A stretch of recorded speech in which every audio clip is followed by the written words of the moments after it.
காலை வேளையில ஊற்று தண்ணீராய் ஒரு ஜீவ நதியாய் என் மேலே ஆனந்த தைலமே ஆனந்த தைலமே கரங்களை உயர்த்தி ஆவியே ஆவியே மலையாக பொழியும் எல்லாரும் சத்தத்தை உயர்த்தி ஆவியே மலையாக பொழியும் ஆவியே பனி போல பெய்யும் பரிசுத்தரே மலையாக பொழியும் தேங்க்யூ அப்பா பனி போல பெய்யும் பரிசுத்தரே நன்றி அப்பா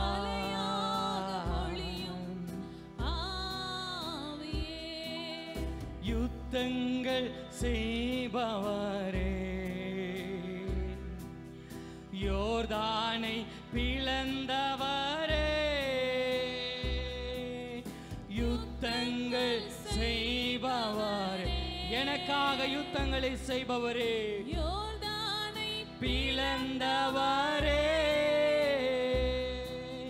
பெருமலையா பிரவேசித்த பெருமலையா வெல்கம் ஹோலி ஸ்பிரிட் நாங்கள் வரவேற்கிறோம் அப்பா இந்த கால வேளையில நம்முடைய அற்புத பிரசன்னத்தை எங்க மத்தியில நாங்கள் வரவேற்கிறோம் அப்பா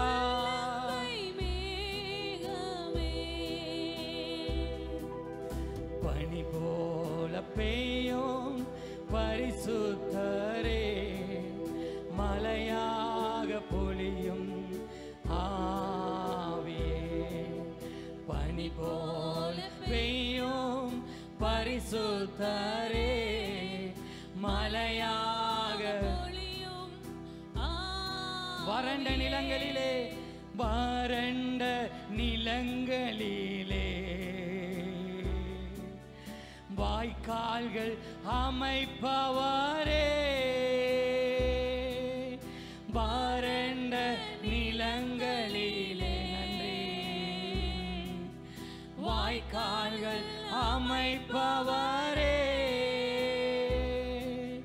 கனி தரும் மரமாக கனி தரும் மரமாக காப்பாற்றி வளர்ப்பவரே காப்பாற்றி வளர்ப்பவரே பனி போல் பெய்யும் பரிசுத்தரே எல்லாரும் வாய்களை திறந்து தேங்க்யூ அப்பா பனி போல தேங்க்யூ டாடி உங்க பிரசனத்தை வரவேற்கிறோம் அப்பா உங்க மகிமையான பிரசனை எங்க சபை மத்தியில எங்க மேலே ஆவியே ஆவியே ஆவியே என் மேலே எங்க சபை மேல ஒவ்வொரு பிள்ளைகள் மேலும் இந்த கால வேளையில உங்க பரிசுத்த ஆவியானவர் இறங்கி வாங்கப்பா தேவ பிரசனை எங்க மேல கடந்து வரட்டும் உங்களை நாங்க வரவேற்கிறோம் தேங்க்யூ அப்பா ஆவியே ஆவியே மலையாக பொழியும் ஆவியே தேங்க்யூ அப்பா ஆவியே ஆவியே மலையாக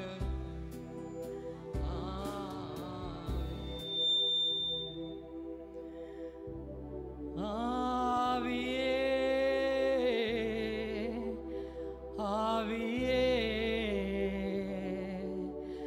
மலையாக பொழியும் ஆவி கரங்களை தட்டி பரிசுத்த ஆவியானவர் அன்போடு வரவேற்போமா இந்த காலை வேளையில நம்ம மத்தியில கடந்து வந்திருக்கிற தேவ ஆவியானவர் என் துதியில பிரியம் கொள்ளும்படி வந்திருக்கிற தேவ ஆவியானவர் ஹல்லேலூயா Thank you, Jesus. Thank you, அப்பா. Thank you, அப்பா. Thank you, அப்பா. நன்றி அப்பா. Thank you, Jesus. ஆவியிலே அனல் கொண்டு எல்லாரும் கரங்களை தட்டி ஆவியிலே அனல் கொண்டு, ஆவியானவரே எங்க மத்தியிலே நீங்க வாங்க.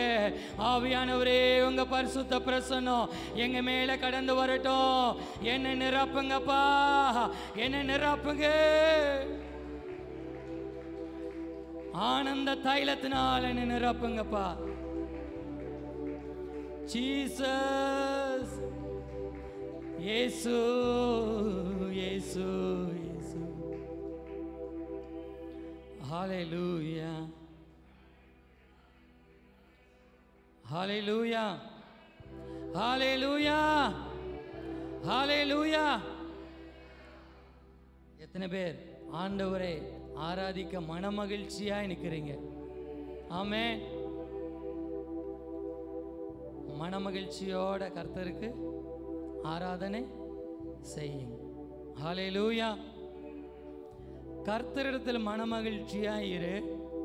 அவர் இருதயத்தின் வேண்டுதல்களை உனக்கு அருள் செய்வார். கர்த்தர் மேல நம்பிக்கையாய் இரு. அவரே காரியத்தை வாய்க்க பண்ணுவார். கரங்களை தட்டி அப்பாவுக்கு நன்றி செலுத்துவோமா?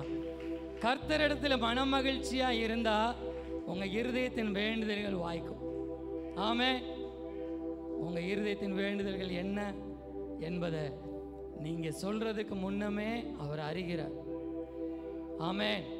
ஹalleluya. கடந்த நாட்கள் முழுவதுமா நம்மளை சேதமில்லாமல் பாதுகாத்தார். ஹalleluya. ஒரு குறை இல்லாமல் நம்மளை பாதுகாத்தார். அதெல்லாம் நினைச்சு தான் நம்மளை ஆண்டவரை துதிக்க வேண்டியிருக்கு. ஹalleluya. ஒரு குறை இல்லாம, ஹalleluya, ஒரு சேதம் இல்லாம என்னை பாதுகாத்தீங்களே. ஆண்டவர் எரிகோவிலிருந்து புறப்பட்டு போகையில் லூக்கா 20ஆம் அதிகாரத்தில் இப்படியா ஒரு பகுதி இருக்கிறது. வழி அருகே 2 குருடர் அமர்ந்திருந்தாங்க. திரள் கூட்ட ஜனம் இயேசுவை நெருக்கிட்டு போனாங்க. இயேசு அவன் வழியே வருகிறான்னு கேள்விப்பட்டு அவங்க 2 பேரும், தாவீதின் குமாரனே எங்களுக்கு இறங்குன்னு சொல்லி கூப்பிட்டாங்க. கூட்டத்தில் இருந்த ஜனங்கள் எல்லாம் அவங்கள பேசாமல் இருக்கும்படி அதட்டினார்கள் என்று சொல்லி நம்ம பார்க்குறோம். ஆனால் அவங்க அதட்டுதல் அந்த சத்தத்தை பொருட்படுத்தாதபடி, தாவீதின் குமாரனே எங்களுக்கு இறங்கும் என்று சொல்லி இன்னும் அதிகமாய் கூப்பிட்டார்கள் என்று சொல்லி வேதத்தில் இருக்கு. இந்த சத்தத்தை கூட்டத்தில் இருக்கிறவங்க புறக்கணிச்சாங்க. அவர் கூட நடந்து போனவங்க தான், இயேசு கூட தான் நடந்து போறாங்க, சபைக்கு தான் கடந்து போறாங்க, ஆண்டவரை தான் கும்பிடுறாங்க, ஆண்டவர் பின்னாடியே தான் போறோன்னு சொல்றாங்க. அவங்க ஒருவேளை நம்ம சத்தத்தை புறக்கணிச்சு தள்ளலாம், ஒருவேளை நம்மளை இகழ்ச்சியா எண்ணலாம், பேசாம வாயை மூடிட்டுரு அப்படின்னு சொல்லி நம்மளை அதட்டலாம். ஆனா ஒன்று மட்டும் மறந்துடாதீங்க, அவரை நோக்கி கூப்பிடுவதை நீங்க ஒரு நாளை விட்டு விடாதீங்க. யார் உங்க சத்தத்தை கேட்டாலும் கேட்காவிட்டாலும் உங்க சத்தத்தை கேட்கிற ஒரு தேவன் உண்டு. இந்த காலை வேளையில என் சத்தத்தை கேட்கிற ஒரு தேவன் உண்டு. அவர் என் அருகிலே வந்திருக்கிறார், அவர் என்னுடைய பக்கத்தில் வந்திருக்கிறார். நான் உனக்கு என்ன செய்ய வேண்டும்? நான் உனக்கு என்ன செய்ய வேண்டும்? ஆமென். ஆண்டவர் இந்த காலை வேளையில் அவர் ஆராதிக்க கூடி வந்திருக்கிற உங்களை பார்த்து கேட்கிற கேள்வியை தான், நான் உனக்கு என்ன செய்ய வேண்டும் என்று இருக்கிறாய்? அப்பதான் அவங்க சொல்றாங்க, ஆண்டவரே நாங்கள் பார்வை அடைய வேண்டும். ஆமென். நீ விசுவாசிக்கிறபடியே உனக்கு ஆக கடவுது. ஆமென். கரங்களை தட்டி அப்பாவுக்கு நன்றி செலுத்துவோமா? எத்தனை ஆச்சரியமான நம்முடைய தேவன். ஹalleluya. யார் நம்ம சத்தத்தை புறக்கணிச்சாலும், நான் கூப்பிடுகிற சத்தத்தை யார் கேட்டாலும் கேட்காவிட்டாலும், ஒருவருடைய செவிகளிலே என் சத்தம் போய் இந்த காலை வேளையிலே விழும் என்று சொன்னா, அவர் நம் அருகிலே வந்து, மகனே மகளே, நான் உனக்கு என்ன செய்ய வேண்டும் என்று இருக்கிறாய். ஹல்லேலூயா. அதனால தான் நம்ம ஆண்டவரை நாம் ஆராதிக்கிறோம். யார் புறக்கணித்தாலும் என்னுடைய சத்தத்தை புறக்கணியாத ஒரு தேவன் உண்டு. என் சத்தத்துக்கு செவி கொடுக்கிற ஒரு தேவன் உண்டு. அவர் என் அருகிலே நிற்கிறார். எத்தனை பேர் விசுவாசிக்கிறீங்க? அவர் என் பக்கத்திலே இருக்கிறார். நிறைய பேர் விசுவாசிக்கலையா? அவர் என் அருகிலே இருக்கிறார், என் பக்கத்தில் நிற்கிறார். ஹல்லேலூயா. அந்த உணர்வோடு நம்ம ஆண்டவரை ஆராதிக்க போகிறோம். Thank you Jesus. சத்தமா, உரத்த சத்தமா, நீங்கள் எவ்வளவுக்கு எவ்வளோ கம்பீரமாக ஆண்டவர் ஆராதிக்கிறீங்களோ அவ்வளோக்கு அவ்வளோவாய் ஆண்டவர் உங்கள் இருதயத்தின் வேண்டுதல்களை உங்களுக்கு இந்த காலை வேளையில் அருள் செய்வார் என்பதிலே சந்தேகமே இல்லை. Thank you Jesus. அக்கினியில் நடந்து வந்தோம், ஆனால் சேதம் ஒன்றும் இல்லையப்பா. நாங்கள் தண்ணீரை கடந்து வந்தோம், நாங்கள் மூழ்கி போகவில்லையப்பா. உங்கள் கிருபை எங்களை விட்டு இமை பொழுதும் விலகலப்பா என்று பாடி ஆண்டவர் நாமத்தை நம்ம உயர்த்துவோமா? ஹல்லேலூயா.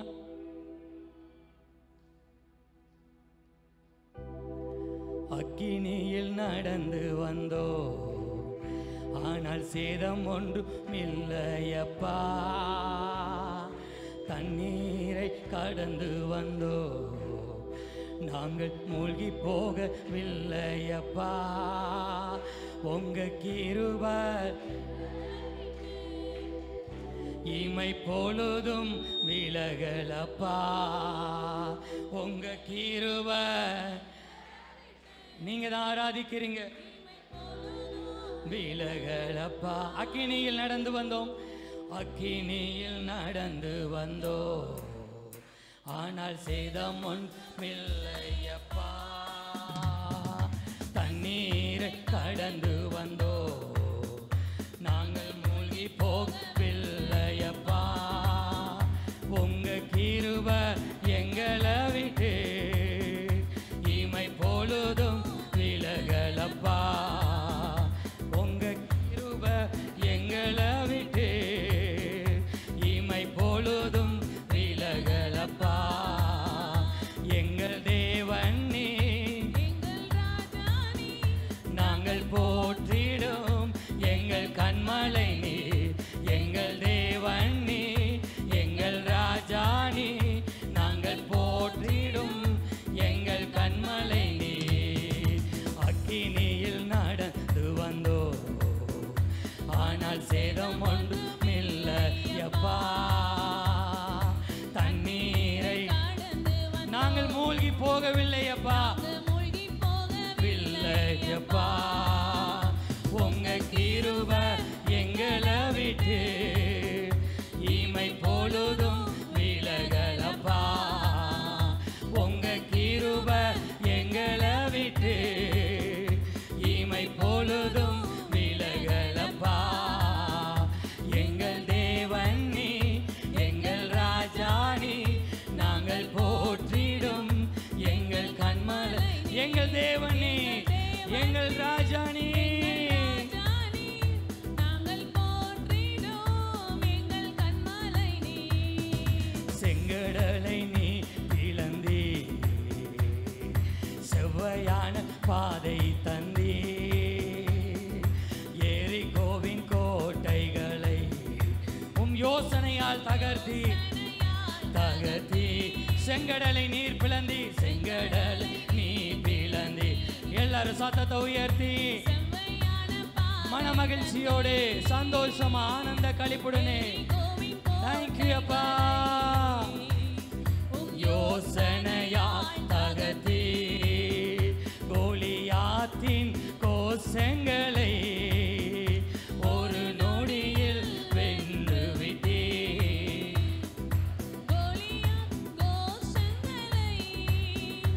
ஒரு நொடியில் எல்லாரும் சொல்லலாமா? எங்கள் தேவனே, தேவன் நீ, எங்கள் ராஜா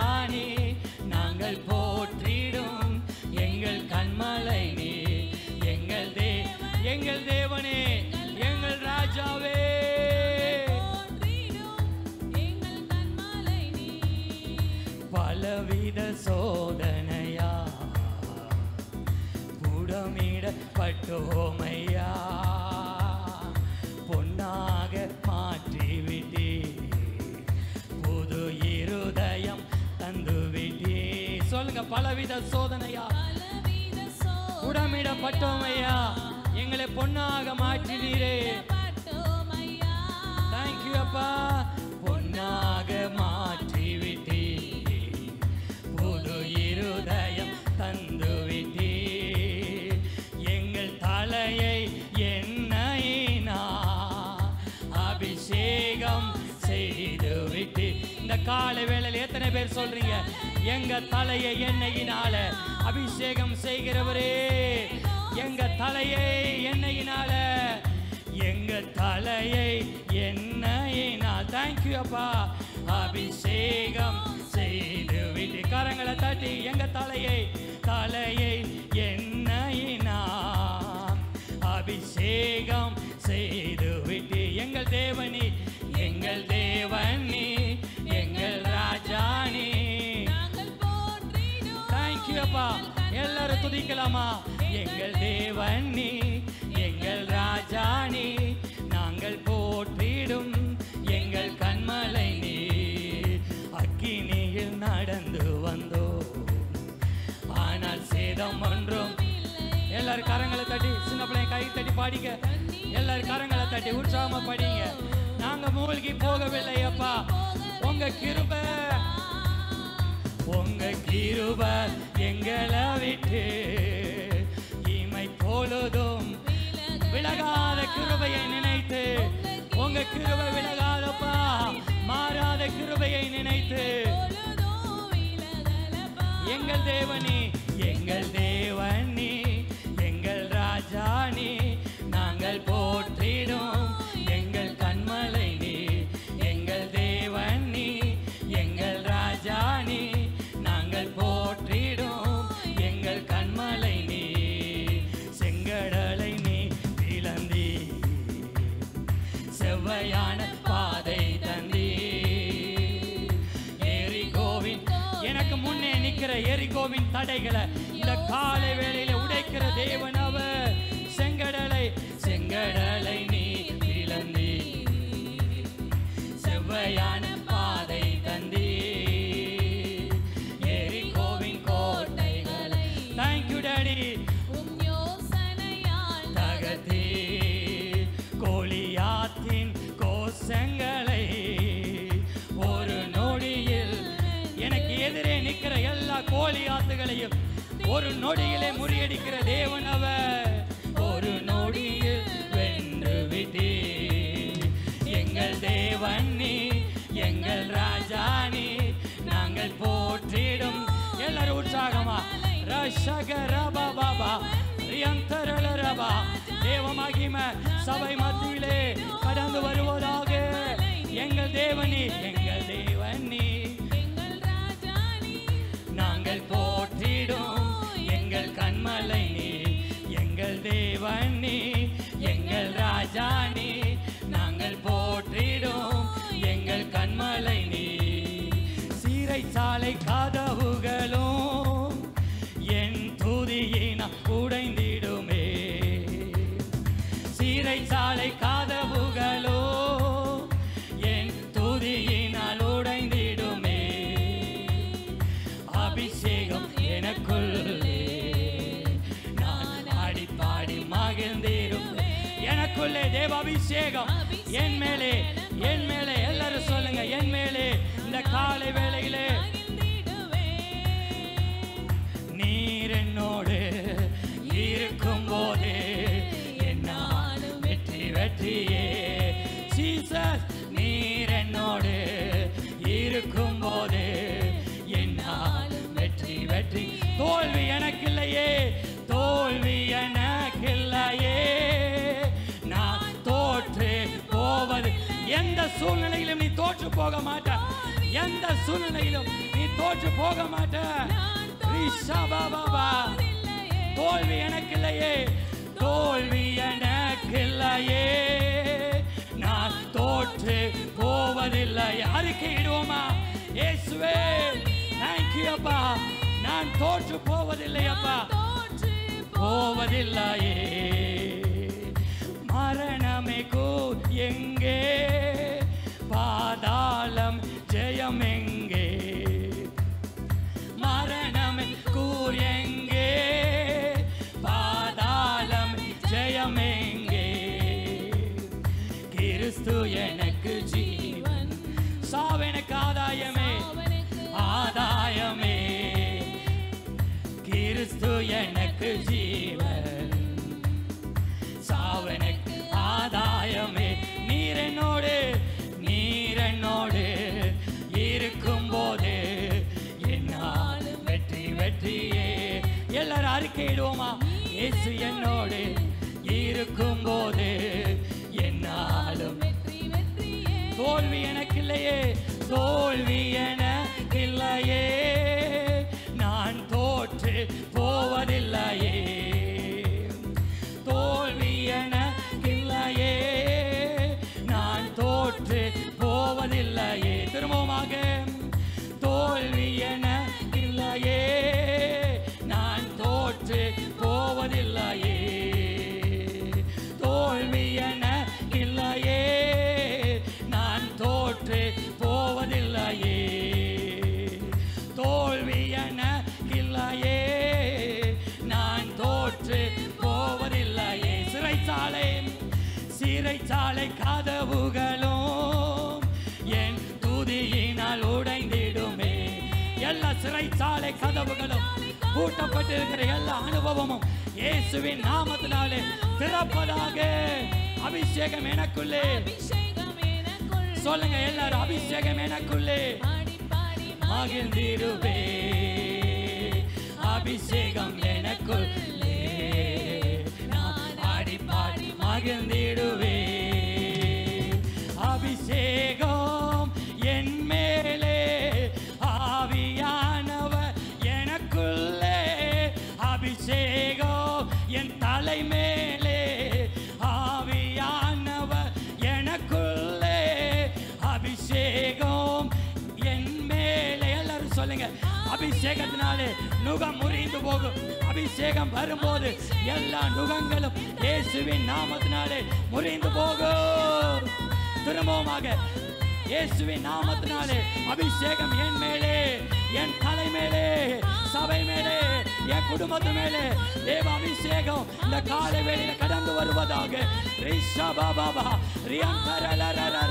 எனக்குள்ளே, எனக்குள்ளே தேவனுடைய மகிமை என் மேலே, தேவ வல்லமை என் மேலே.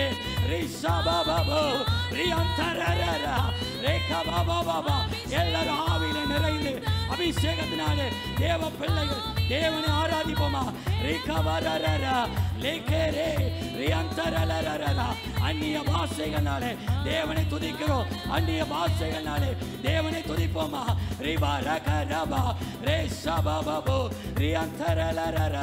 தேவ பிள்ளைகள் தேவனுடைய நாமத்தை அபிஷேகத்தினாலே அபிஷேகம் வரும்போது நுகங்கள் முறிந்து போகும், எல்லா கட்டுகளும் மாறும்.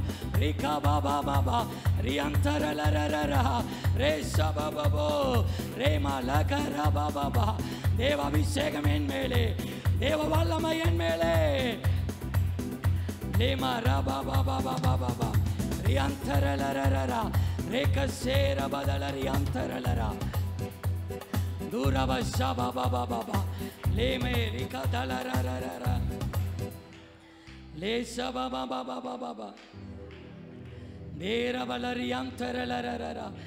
அபிஷேகத்தினாலே நுகங்கள் முறிந்து போகும்.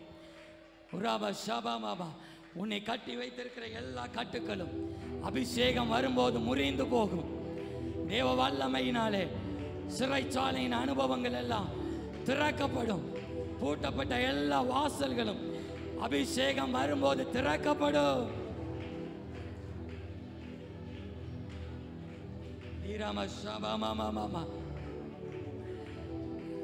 இயேசுவே நன்றி அப்பா, தேங்க்யூ அப்பா. ஏசப்பா எல்லாரும் உள்ளத்தின் ஆழத்திலிருந்து அவரை ஆராதிச்சுட்டே இருங்க. நீங்கள் வேடிக்கை பார்க்குற நேரம் அல்ல அது. என் பக்கத்தில் நிற்கிற ஆண்டவரை, என் பக்கத்தில் நிற்கிற இயேசுவை நோக்கி நான் மன மகிழ்ச்சியோடு அவரை நோக்கி பார்க்கிற நேரம் இது. அவர் நீங்கள் என்ன வேண்டும் என்று இருக்கிறீர்கள் என்று உங்கள் அருகிலிருந்து கேட்டுக்கொண்டு இருக்கிறார். உனக்கு என்ன வேண்டும்? நான் உனக்கு என்ன செய்ய வேண்டும்? ஹல்லேலூயா, ஹல்லேலூயா, ஹல்லேலூயா, ஹல்லேலூயா. அதினதின் காலத்தில் ஒவ்வொன்றையும் நேர்த்தியும் செம்மையுமாய் செய்கிற தேவன் அவர். உனக்கு என்ன வேண்டும்? அதினதின் காலத்தில் ஒவ்வொன்றையும் நேர்த்தியும் செம்மையுமாய் செய்கிற தேவன் நானே. உன் பக்கத்தில் இருந்து உன் கையை பிடித்து உனக்கு வேண்டியபடியெல்லாம் நான் செய்வேன். உனக்கு வேண்டியபடியெல்லாம் நான் செய்வேன்.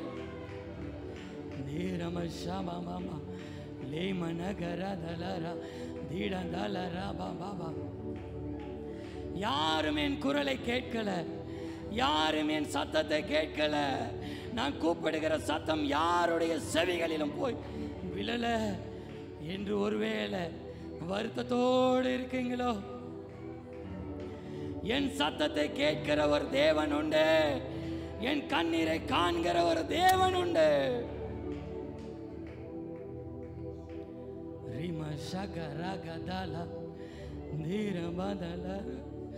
நன்றி அப்பா. உன் பக்கத்தில் கடந்து வந்திருக்கிற என் அருகில என் இயேசு நிற்கிறார். அவருடைய பிரசன்னம் என் மேலே, அவருடைய அபிஷேகத்தின் வல்லமை என் மேலே. எந்த சூழ்நிலையிலும் இருந்தாலும் என்னை கைவிடாத ஒரு தேவன். அதினதின் காலத்தில் நான் நேர்த்தியாய் செய்வேன் மகனே. அதினதின் காலத்தில் நான் நேர்த்தியாய் செய்வேன் மகளே. உனக்கு ஒரு குறைவும் இருக்காது. உன் வாசஸ்தலத்தில் குறைவு இருக்காது. உன் கூடாரத்தில் சமாதானம் இருக்கும். உன் பிள்ளைகளுடைய சமாதானம் பெரிதாய் இருக்கும். ஷபல ரகபா தேர தல ரக தேர லர ரர தேர கபா தல. Thank you Jesus. நன்றி அப்பா, நன்றி நன்றி. அதினதின் காலத்தில் ஒவ்வொன்றையும் நேர்த்தியாய் செம்மையாய் செய்பவரே. அதினதின் காலத்தில் ஒவ்வொன்றையும் நேர்த்தியாய் செம்மையாய் செய்பவரே. ஏசையா, ஏசையா, என் தெய்வம் நீதானையா. ஏசையா. எல்லாரும் ஆண்டவரை பார்த்து, என் தெய்வம் நீதானையா. அதினதி காலத்து ஒவ்வொன்றையும் நேர்த்தியா செம்மையா செய்பவரே.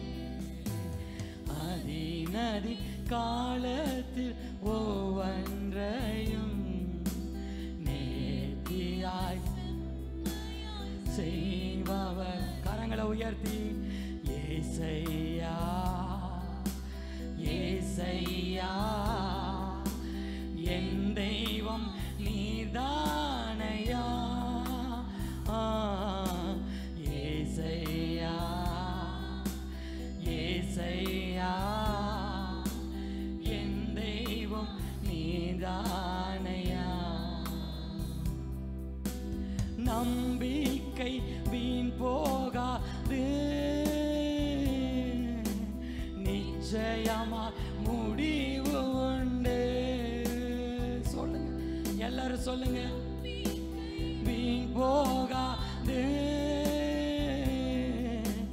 நிச்சயமா முடிவு உண்டு.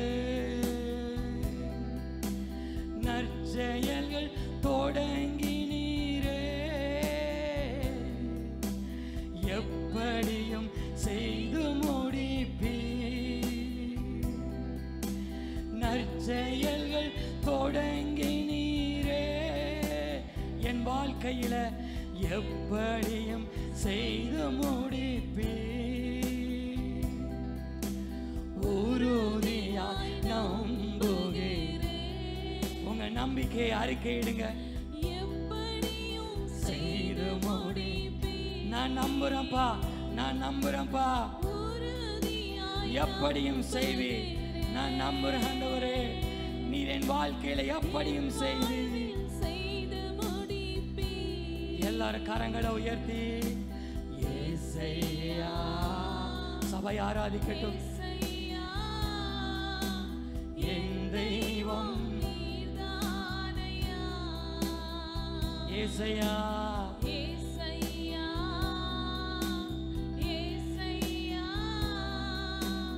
என் தெய்வம் நீதானையா. என் தாயின் கருவினிலே உருவான நாள் முதலா உமது சார்பாக பூமியில விழுந்தேனே. என் தாயின் கருவினிலே உருவான நாள் முதலா உமது சார்பாக பூமியில விழுந்தேனே. அன்று முதல் இன்று வர ஆதரித்த தெய்வமல்லோ, அன்று முதல் இன்று வர ஆதரித்த தெய்வமல்லோ. சொந்தம் என்று சொல்லிக்கொள்ள உம்மை என்று யாரும் இல்லை. சொந்தம் என்று சொல்லிக்கொள்ள உம்மை என்று யாரும் இல்லை. உம்மை என்று யாரும் இல்லை. விண்ணுக்கும் மண்ணுக்கும் சொந்தக்காரனேதானே. உம்மை என்று யாரும் இந்த உலகில எனக்கு உம்மை என்று யாரும் இல்லையப்பா. உம்மை என்று யாரும் இல்லை. திக்கற்ற பிள்ளைகளின் தகப்பனும் நீதானே. ஏழையின் கூக்குரலை கேட்டு பதில் செய்பவரே. திக்கற்ற பிள்ளைகள் ஏழையின் கூக்குரலை தள்ளாதவரே. ஏழையின் கூக்குரலை கேட்டு பதில் செய்பவரே. சிறுமையானவனை உயரத்தில் நிறுத்தியே. சிறுமையானவனை உயரத்தில் நிறுத்தியே. மந்தையை போல் ஆசீர்வதிப்பவரே. மந்தையை போல் உன்னை பெருக செய்வார். மந்தையை போல் பெருக செய்து நீங்க பிடிச்சிடுங்க. உங்க கரத்தால என்ன நீங்க நடத்திடுங்க. உங்க சித்தம் போல என்ன நீங்க பிடிச்சிடுங்க. என் கரத்தை பிடிச்சிருங்கப்பா. இந்த காலை வேளையில என் கரத்தை பிடிச்சிருங்கப்பா. நீங்க பிடிச்சிருங்கப்பா. கேளுங்க, நீங்க பிடிச்சிடுங்க. அவர் உங்க கரத்தை பிடிச்சிட்டா உங்க வாழ்க்கையில ஒரு கவலை இல்ல, ஒரு குறை இல்ல.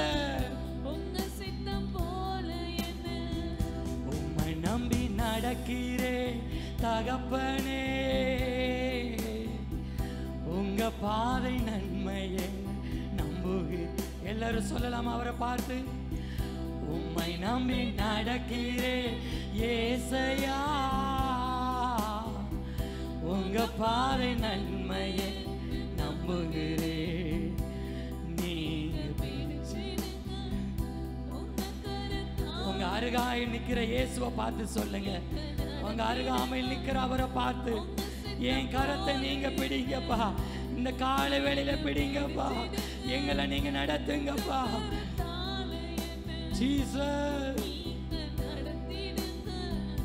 உங்க சித்தம் போல என்ன நீங்க பிடிச்சிடுங்க, உங்க கரத்தால என்ன நீங்க. எல்லாரும் முழங்கால் படிக்கிட்டு நீங்க பிடிச்சிடுங்க, உங்க கரத்தால நீங்க நடத்திடுங்க, நீங்க பிடிச்சிடுங்க. எத்தனை பேர் கேக்குறீங்க? நீங்க நடத்திடுங்க, நீங்க போதும் எனக்கு, நீங்க போதும் எனக்கு, நீங்க போதும். இயேசு மாத்திரம் போதும்னு சொல்றவங்க உங்க சத்தத்தை உயர்த்தி போதும் எனக்கு, நீங்க நீங்க போதும், நீங்க போதும், நீங்க போதும் எனக்கு. உம்மை விட்டா யாரும் ஏசையா,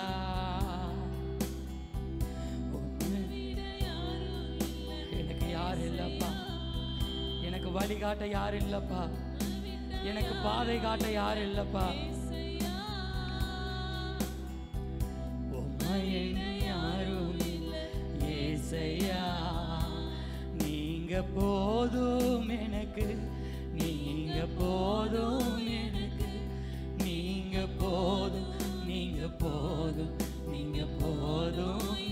ஆசையோடு நீங்க போதும் எனக்கு, நீங்க போதும் எனக்கு. தேங்க்யூ அப்பா. நீங்க போதும் எனக்கு, நீங்க போதும், நீங்க போதும்.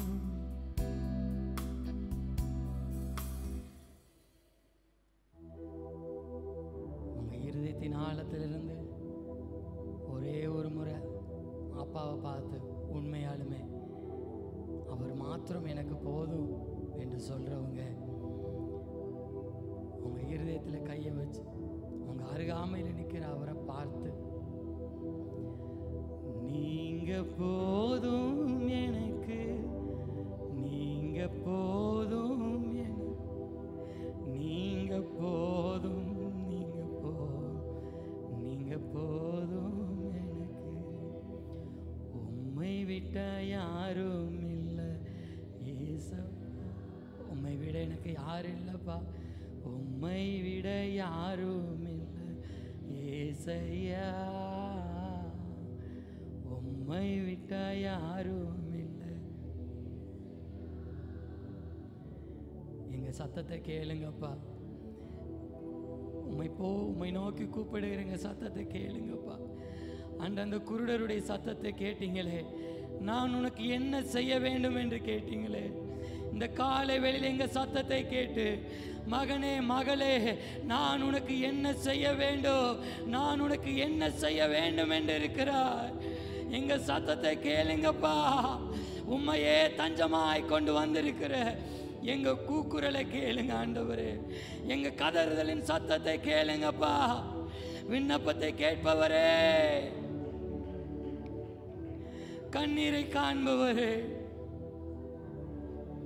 ஜெயம் தருகிறவரே, கோடி ஸ்தோத்திரம் அப்பா.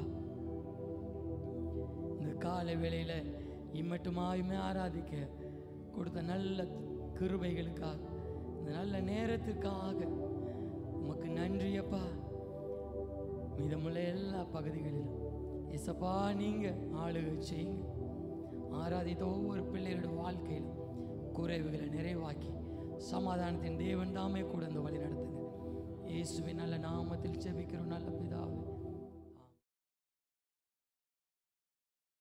இன்றைக்கு செய்திக்காக ஏசாயா தீர்க்க தரிசன புஸ்தகம் 43வது அதிகாரம், அதில் 18, 19 வாசிப்போம்.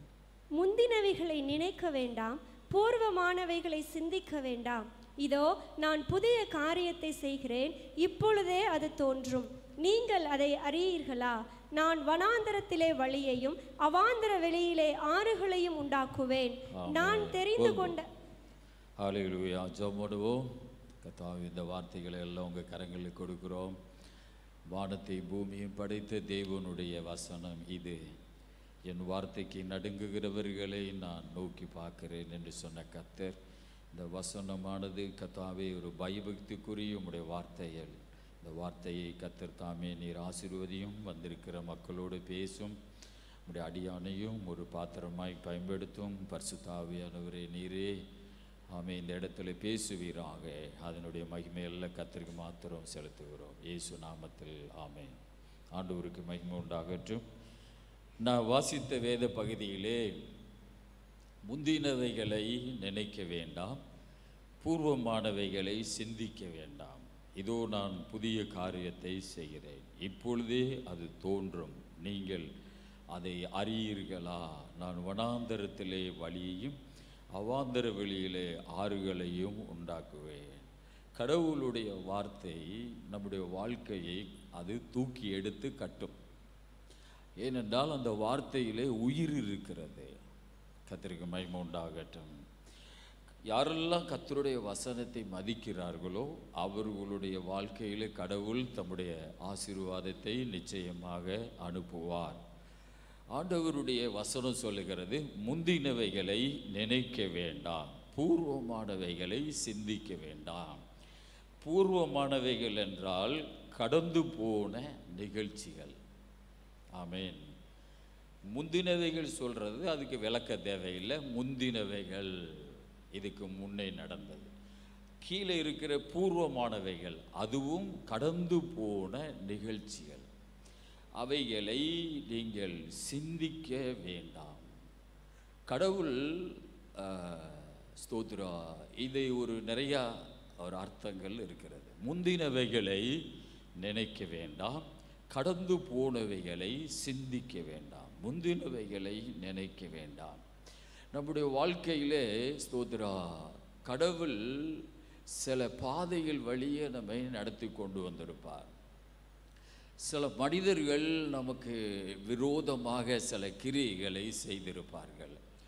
ஆண்டவர் அதைத்தான் சொல்லுகிறார், அவைகளை நீங்கள் நினைக்க வேண்டாம், கடந்து போன காரியங்களை சிந்திக்க வேண்டாம்.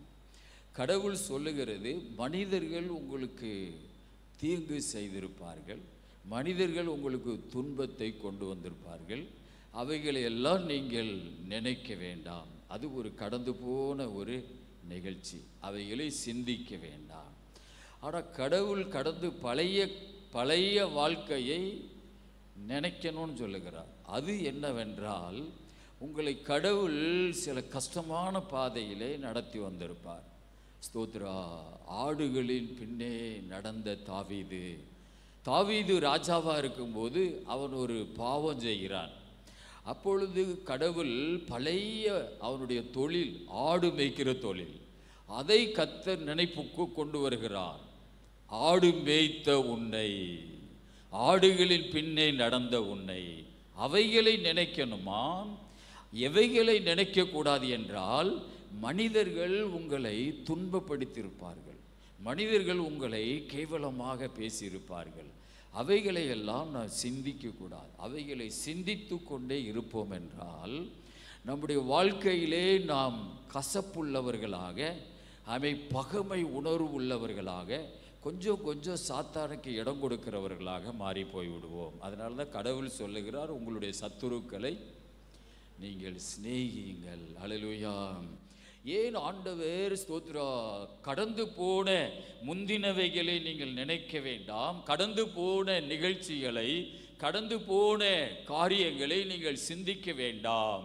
அவைகளை எல்லாம் கடவுள் ஒரு ஆசீர்வாதமாக நம்ம வாழ வேண்டும் என்று அவைகளை எல்லாம் மறந்து விட சொல்லுகிறார். அப்படி மறக்கும் போது தான் கடவுள் தன்னுடைய ஞாபகத்திலே வைத்திருப்பார். நீங்கள் மனிதர்கள் உங்களுக்கு செய்கிற தீமைகளை நீங்கள் மறக்காமல் இருக்கும் வரை கடவுள் அவைகளை மறந்து விடுவார். அல்லேலூயா. நீங்கள் மறந்து விடும் பொழுது கடவுள் மறக்காமல் இருப்பார். அல்லேலூயா. கர்த்தருக்கு ஸ்தோத்திரம் உண்டாவதாக. ஆண்டவர் சொல்லுகிறார், பழி வாங்குதல் என்னுடையது, நானே பதில் செய்வேன். நாம் பதில் செய்யும் பொழுது அவர் பதில் செய்யாமல் நின்றுவார். நாம் மறக்கும் பொழுது அவர் மறக்காமல் வைத்திருப்பார். நாம் மறக்காமல் வைத்திருந்தா அவர் மறந்துடுவார். அல்லேலூயா, கர்த்தருக்கு ஸ்தோத்திரம். காணிக்கை செலுத்தும் போது வலது கை இடது கை ஒன்றுக்கு ஒன்று தெரியாமல் செலுத்தினா என் கண்கள் அதை பார்க்கும். தம்பட்டம் அடித்து கொண்டு செலுத்தினா அதை நான் மறந்துடுவேன். அதில் உனக்கு ஒரு பலனுமே கிடைக்காது. அல்லேலூயா. ஆகவே உன்னுடைய ஜெபம் தெரியாமல் இருந்தா, உன் காணிக்கை தெரியாமல் இருந்தா, எனக்கு முன்னாடி எல்லாமே தெரியும், எனக்கு முன்னாடி எல்லாமே வெட்ட வெளிச்சமாய் வரும். அல்லேலூயா. ஆகவே கடவுள் நம் ஆசீர்வாதமாக வாழ வேண்டும் என்று முந்தினவைகளை நீங்கள் நினைக்காதிருங்கள். அது ஒரு கதை போல நினைச்சு கொள்ளுங்கள். அல்லேலூயா, கர்த்தருக்கு ஸ்தோத்திரம். ஒரு நிந்தைகள் பாதையிலே வந்திருப்பீர்கள், பரியாசமான பாதையிலே வந்திருப்பீர்கள், அவமானம் நிறைந்த பாதையிலே வந்திருப்பீர்கள் மனுஷனால். அதையெல்லாம் நீங்கள் மறக்கும் பொழுதுதான் அந்த காரியங்களை தேவன் நினைவிலே கொள்ளுவார். அல்லேலூயா. இப்படி மனிதர்கள் அவைகளை மறந்து, ஆமென் ஸ்தோத்திரம், நாம் ஆண்டவரை பார்த்து ஓடிக்கொண்டே இருக்கும் பொழுது கடவுள் மறக்காமல், கடவுள் நமக்கு யாரெல்லாம் அநீதி செய்தார்களோ, யாரெல்லாம் தீமை செய்தார்களோ, அதை எல்லாவற்றையும் தேவன் மறக்காமல் ஒரு செயல் வடிவத்திலே கர்த்தர் கொண்டு வந்து உங்களுடைய வாழ்க்கையை கர்த்தர் ஒரு ஆசீர்வாதமான இடத்துக்கு கொண்டு வருவார். அல்லேலூயா. நீங்கள் மறக்காமல் அதை சிந்தித்து கொண்டே இருந்தால் உங்களை கோபமான ஒரு மனிதனாக, சண்டை போடுகிறவர்களாக, உங்கள் சந்ததிகள், உங்கள் பிள்ளைகள் ஒரு துன்மார்க்கமான சந்ததியாக, ஒரு ஸ்தோத்திரா, ஒரு ஆமென் சமுதாயத்திலே உங்களை யாரும் மதிக்காத ஒரு சண்டைக்கார குடும்பமாக மாறிவிடும். அது உங்களுக்கு எவ்வளோ பெரிய இழப்பை கொண்டு வரும். எப்பொழுதெல்லாம் நீங்கள் மறக்கிறீர்களோ அப்பொழுதெல்லாம் நீங்கள் ஒரு ஆசீர்வாதமான குடும்பமாக தன்னுடைய புஸ்தகத்திலே கர்த்தர் எழுதுவார். அல்லேலூயா. அதனால தான் ஆண்டவர் சொல்லுகிறார், முந்தினவைகளை நீங்கள் நினைக்க வேண்டாம், கடந்து போன ஸ்தோத்திரா, கடந்து போன நிகழ்ச்சியை நீங்கள் சிந்திக்க வேண்டாம். அல்லேலூயா. கர்த்தருக்கு ஸ்தோத்திரம் உண்டாவதாக. ஆதியாகம புஸ்தகத்திலே 37வது அதிகாரம், ஆதியாகம புஸ்தகம் 37 அதிகாரத்திலே 23 28 வரை வாசிப்போம். யோசேப்பு தன் சகோதரிடத்தில் சேர்ந்தபோது யோசேப்பு உடுத்தி கொண்டிருந்த பலவர்ண அங்கியை அவர்கள் கழற்றி அவனை எடுத்து அந்த குழியிலே போட்டார்கள். அது தண்ணீர் இல்லாத வெறும் குழியாய் இருந்தது. பின்பு அவர்கள் போஜனம் செய்யும்படி உட்கார்ந்தார்கள். அவர்கள் தங்கள் கண்களை ஏறெடுக்கும் போது இதோ கீலேயாத்திலிருந்து வருகிற இஸ்ரவேலருடைய கூட்டத்தை கண்டார்கள். அவர்கள் எகிப்திற்கு கொண்டு போகும்படி கந்த வர்க்கங்களையும் பிசின் தைலத்தையும் வெள்ளை போலத்தையும் ஒட்டகங்கள் மேல் ஏற்றிக்கொண்டு வந்தார்கள். அப்பொழுது யூதா தன் சகோதரரை நோக்கி, நான் நம்முடைய சகோதரனை கொன்று அவன் இரத்தத்தை மறைப்பதினால் லாபம் என்ன? அவனை இந்த இஸ்ரவேலருக்கு விற்று போடுவோம் வாருங்கள். நமது கை அவன் மேல் படாதிருப்பதாக. அவன் நம்முடைய சகோதரனும் நம்முடைய மாம்சமுமாய் இருக்கிறானே என்றான். அவன் சகோதரன் அவன் சொல்லுக்கு இணங்கினார்கள். அந்த வர்த்தகமான மீதியானியர் கடந்து போகிற போது அவர்கள் யோசேப்பை அந்த குழியிலிருந்து தூக்கி எடுத்து அவனை இஸ்மவேலர் கையில் 20 வெள்ளிக்காசுக்கு விற்று போட்டார்கள். அவர்கள் யோசேப்பை எகிப்திற்கு கொண்டு போனார்கள். போதும் பாருங்கள், இந்த இடத்துல நாம் வாசிக்கிறோம், ஒரு அருமையான ஒரு தேவனுடைய மனிதன் யோசேப்பு. அவருடைய வாலிப காலத்திலே ஸ்தோத்திரா, இந்த யோசேப்பு ஆமென் அவங்க அப்பாவாலே சிநேகிக்கப்பட்ட ஒரு நல்ல அன்பான ஒரு மகனாக வைத்திருந்தார்.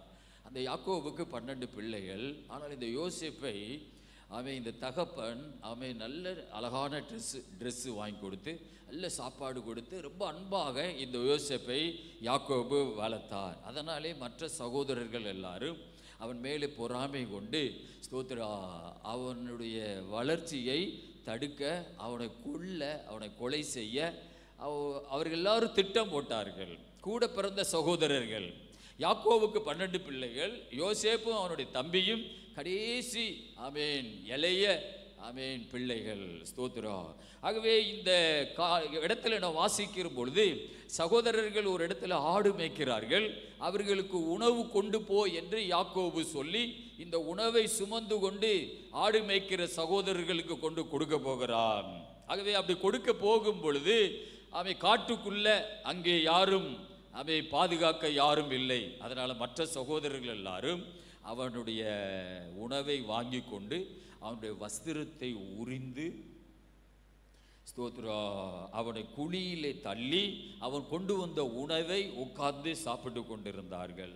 ஆகவே சாப்பிட்டு கொண்டு இருக்கும் பொழுது அவனை கொல்ல வேண்டும் என்கிற ஒரு திட்டத்தை போடுகிறார்கள். ஒரு பெரிய குழிக்குள்ளே தள்ளி இருக்கிறார்கள். அந்த குழிக்குள்ளே தண்ணி இல்லை, ஆனாலும் அங்கிருந்து ஏறி வர முடியாது. அவ்வளவு பெரிய குழி. ஸ்தோத்ரா அவனை கொல்ல வேண்டும் என்று கொலை திட்டம் செய்கிறார்கள். ஆகவே யூதாவும் ரூபனும் எப்படியாவது அவனை அந்த மற்ற சகோதரர்கள் கையிலிருந்து காப்பாற்றி அவன் இஸ்மவேலர்கள் கையிலே அடிமையாக 20 வெள்ளிக்காசுக்கு அவனை வித்து போடுகிறார்கள். ஹல்லேலூயா. ஒரு நல்ல ஒரு வாலிபன், கர்த்தரோடு நடக்கிற ஒரு வாலிபன். ஆதியாகமம் 39:2 சொல்லுகிறது. ஆதியாகமம் 39:2 வேகமா வாசிங்க. கர்த்தர் யோசேப்போடு இருந்தார். கர்த்தர் யோசேப்போடு இருந்தார். அவன் காரிய சித்தி உள்ளவனானான். அவன் எகிப்தியனாகிய தன் எஜமானுடைய வீட்டிலே இருந்தான். அதே அதிகாரத்தில் 21 வசனம். கர்த்தரோ யோசேப்போடு இருந்து அவன் மேல் கிருபை வைத்து சிறைச்சாலை தலைவனுடைய தயவு அவனுக்கு கிடைக்கும்படி செய்தார். இந்த 2 வசனமே கர்த்தர் யோசேப்போடு கூட இருந்தார் என்றுதான் நாம் வாசிக்கிறோம். ஹல்லேலூயா. ஆனால் கர்த்தர் யோசேப்போடு இருக்கிறார். ஸ்தோத்திரா. இதற்கு முன்னே அவனுடைய சகோதரர்கள் எல்லாரும் அவனை கொல்ல திட்டம் போட்டார்கள், கொலை செய்ய திட்டம் போட்டார்கள். அவனுடைய ட்ரெஸ்ஸை உறிஞ்சிருக்கிறாங்க, அவனை குழியில தள்ளி அவனை சாகடிப்பதற்கு அவங்க எல்லாம் திட்டம் போட்டிருக்கிறாங்க. ஆனால் இந்த யோசேப்பு ஸ்தோத்திரா அவைகளை எல்லாம் சிந்தித்து கொண்டே இருந்திருந்தானால், அவர்கள் செய்த அந்த வன்மமான காரியங்களை சிந்தித்து கொண்டே இருந்தானால் அவன் ஒரு கெட்டவனாக போயிருப்பான். ஹல்லேலூயா. அவர்களை எப்படியாவது பழி வாங்க வேண்டும். அதனால திருப்பாச்சேத்தியில் போய் நல்லா அருவா அடிக்கணும். எங்கே போய்? திருப்பாச்சேத்தி, மதுரை பக்கத்தில். ஆமேன். திருப்பாச்சேத்தியில் போய் அருவா அடித்து என்னை குழியில் தள்ளினவர்களெல்லாம் வெட்டணும் அப்படின்னு சொல்லி அவன் அப்படி ஒரு பகைமை உணர்வோடு இருந்திருந்தால் கடவுள் யோசேப்போடு இருந்திருக்க மாட்டார். அவனுடைய வாழ்க்கை சுத்தமாகவே, அவனுடைய ஓட்டம் எல்லாம் வீணாகவே போயிருக்கு. ஆகவே கடவுள் அந்த யோசேப்பு அந்த சகோதரர்கள் செய்ததெல்லாம் மறந்து போய்விட்டார். ஆண்டவருடைய வசனம் சொல்லுகிறது, முந்தினவைகளை நீங்கள் நினைக்க வேண்டாம். ஸ்தோத்ரா. நம்மை அப்படி யாராவது கொலை செய்ய தேடினார்களா? நம்மை குழியில தள்ளினார்களா? நம்ம ட்ரெஸ் எல்லாம் உறிஞ்சு நமக்கு அவ்வளவு பெரிய அநியாயங்கள் செய்தார்களா? அவ்வளவு பெரிய பாதிப்புக்குள்ளான யோசேப்பு அவைகளெல்லாம் மறந்து சிறைச்சாலையிலே தள்ளப்படுகிறான். அல்லேலூயா. பயங்கரமான துன்பத்தின் பாதையிலே யோசேப்பு கடந்து போகிறான். அப்பொழுதெல்லாம் யோசேப்பு நினைச்சிருப்பான், இதெல்லாம் என்னுடைய சகோதரர்களாலே இந்த கஷ்டம் எல்லாம், நிச்சயமாக நான் அவர்களை பழி வாங்குவேன் அப்படின்னு நினைச்சிருந்தால் இந்த 39 அதிகாரம் ஆதியாகமத்தில் அந்த 2 இடமும் கர்த்தர் யோசேப்போடு கூட இருந்தார். கடவுள் ஒரு மனுஷனோடு இருக்க வேண்டும் என்றால் அவன் முந்தினவைகளை மறக்க வேண்டும். அல்லேலூயா. கடந்து போன நிகழ்ச்சிகளை ஒரு கதை போல, கடந்து போன ஒரு கதை போல அவைகளை நாம் மறந்து விட வேண்டும். மறந்து விட்டு நாம் அன்பினால் நிரப்பப்படணும். நம்முடைய இருதயத்தை ஆண்டவருடைய அன்பினால் நிரப்பப்பட்டு அவைகளை சுத்தமாக நம்முடைய இருதயத்திலிருந்து எடுத்து போட்டு நம்மை ஆண்டவருடைய இரத்தத்தினால் கழுவப்பட்டவர்களாக காணப்பட வேண்டும். ஹல்லேலூயா. இந்த யோசேப்பு அப்படி மறந்ததினாலேயே கர்த்தர் யோசேப்போடு கூட இருந்தார். அவன் பழி வாங்குகிறவனாக, கோபம் உள்ளவனாக, பழி தீர்க்கிறவனாக யோசேப்பு இருந்திருந்தால் கர்த்தர் அல்ல அவனோடு இருப்பது, சாத்தான் அவனோடு இருந்திருப்பான். அவனுடைய வாழ்க்கை வேஸ்டா போயிருக்கும். ஆகவே கடவுள் யாரோடு இருப்பார் என்றால் அதையெல்லாம் மறந்து போகிறவர்களோடு கர்த்தர் இருப்பார். ஆமென். நீங்கள் ஒரு காலத்தில் உங்களுக்கு தீமை செய்தவர்களை நீங்கள் நினைக்கும் பொழுது அந்த எண்ணம் வராதபடி உங்களை பாதுகாக்க வேண்டும். அல்லேலூயா. அந்த எண்ணங்கள் உங்கள் சிந்தையிலே வராதபடி பாதுகாக்க வேண்டும். ஏனென்றால் கடவுள் நம்முடைய இருதயத்தை கூட ஆராய்ஞ்சு பார்க்கிறவர், நம்முடைய எண்ணங்களை கூட அவன் ஆராய்ஞ்சு பார்க்கிறவர். கடவுள் யோசேப்பு அப்படி இருந்ததுனாலேயே கர்த்தர் அவனோடு இருந்து அவனை ஒரு ஆசீர்வாதமான பாதையிலே கர்த்தர் யோசேப்பை கொண்டு போனாரே தவிர வேறு அவனை தாழ்வாக கொண்டு போகவில்லை, அவனை ஸ்தோத்திர கஷ்டமான பாதையிலே கொண்டு போகவில்லை, அவனை ஆசீர்வாதமான பாதையிலே கர்த்தர் கொண்டு போனார். அவன் மேலே ஒரு பெரிய பிளானை கர்த்தர் வைத்தார், அவன் மேலே ஒரு பெரிய திட்டத்தை வைத்தார். ஏனென்றால் அவன் கடந்து போன காரியங்களை மறந்து விடுகிறவனாக இருந்தான். அல்லேலூயா. அதையெல்லாம் மறந்து தேவன் எனக்கென்று வைத்திருக்கிற ஒரு வாழ்க்கை இருக்கிறது, தேவன் எனக்கென்று ஒரு திட்டத்தை வைத்திருக்கிறார். அப்படி எந்த ஒரு தேவ பிள்ளை அதை நோக்கி போவானோ அவர்களுக்குத்தான் தேவன் தம்முடைய ஆசீர்வாதத்தை வைத்திருக்கிறார். அல்லேலூயா. எனக்கு முன்னே கடவுள் ஒரு ஆசீர்வாதமான வாழ்க்கை வைத்திருக்கிறார். அந்த திட்டத்தை நோக்கி நான் ஓடிக்கொண்டிருக்கிறேன். எனக்கு ஒரு கடவுள் ஒரு தரிசனத்தை கொடுத்திருக்கிறார், எனக்கு ஒரு வாக்குத்தத்தத்தை கொடுத்திருக்கிறார். நான் அதை நோக்கி என்னுடைய வாழ்க்கையை நகர்த்தி கொண்டிருக்கிறேன். ஸ்தோத்திரம். அப்படிப்பட்டவனுடைய வாழ்க்கையை தான் கர்த்தர் என்ன செய்வார்? ஆசீர்வதிப்பார். அல்லேலூயா. கர்த்தருக்கு ஸ்தோத்திரம். யோசேப்பு அவன் சிறையிலே கிடக்கும் பொழுது அவன் பார்வோனுக்கு ஒரு சொப்பனை வருகிறது, எகிப்து ராஜாவுக்கு. அந்த சாஸ்திரிகள் மந்திரவாதிகளால் விலக்கி சொல்ல முடியவில்லை. ஆகவே சிறையிலே கிடக்கும் பொழுது ஒருத்தனுக்கு சொப்பனம் கண்டு விலக்கி சொல்லி இருக்கிறார். அவன் ராஜாவுக்கு பானபாத்திரக்காரனாய் மாறி இருக்கிறான். ஆனால் அவனும் அந்த யோசேப்பை மறந்து விட்டான். எனக்கு ஒருவன் தரிசனம் கண்டு சொன்னான், அவன் ஒரு எபிரேயன், சிறையிலே கிடக்கிறான் என்பதை மறந்து யாமை பார்வோனுக்கு சொப்பனத்தை எகிப்து மந்திரவாதிகளால் விலக்கி சொல்ல முடியாமல் இருக்கும் போதுதான் அவனுக்கு ஞாபகம் வருகிறது, இப்படி ஒரு எபிரேயன், ஒரு யூதன் அங்கே சிறையில கிடக்கிறான். அவன் ஒரு வெளிப்பாடுகளை கரெக்டா சொல்லுவான். பாருங்க, ஆண்டவர் உன்னை உயர்த்துவதிலே தூங்குவதும் இல்லை, அவர் உறங்குவதும் இல்லை. உன்னை உயர்த்துகிற திட்டத்திலே அவர் பின்வாங்குவதும் இல்லை. எதையாவது கர்த்தர் செய்வார். அல்லேலூயா. எதையாவது கர்த்தர் செய்து உன்னை ஒரு உயர்த்துகிற பாதையிலே உன்னை கொண்டு போவார். அல்லேலூயா. ஏனென்றால் அவர் தேவனாய் இருக்கிறார், அவர் சர்வ வல்லமையுள்ள தேவன். அல்லேலூயா. நீ முந்தினவைகளை நினைத்து கொண்டே இருந்தா உனக்கு இந்த மாதிரி கடவுளுடைய திட்டத்தில் நீ வரவே முடியாது. அல்லேலூயா. கர்த்தருக்கு ஸ்தோத்திரம் உண்டாவதாக.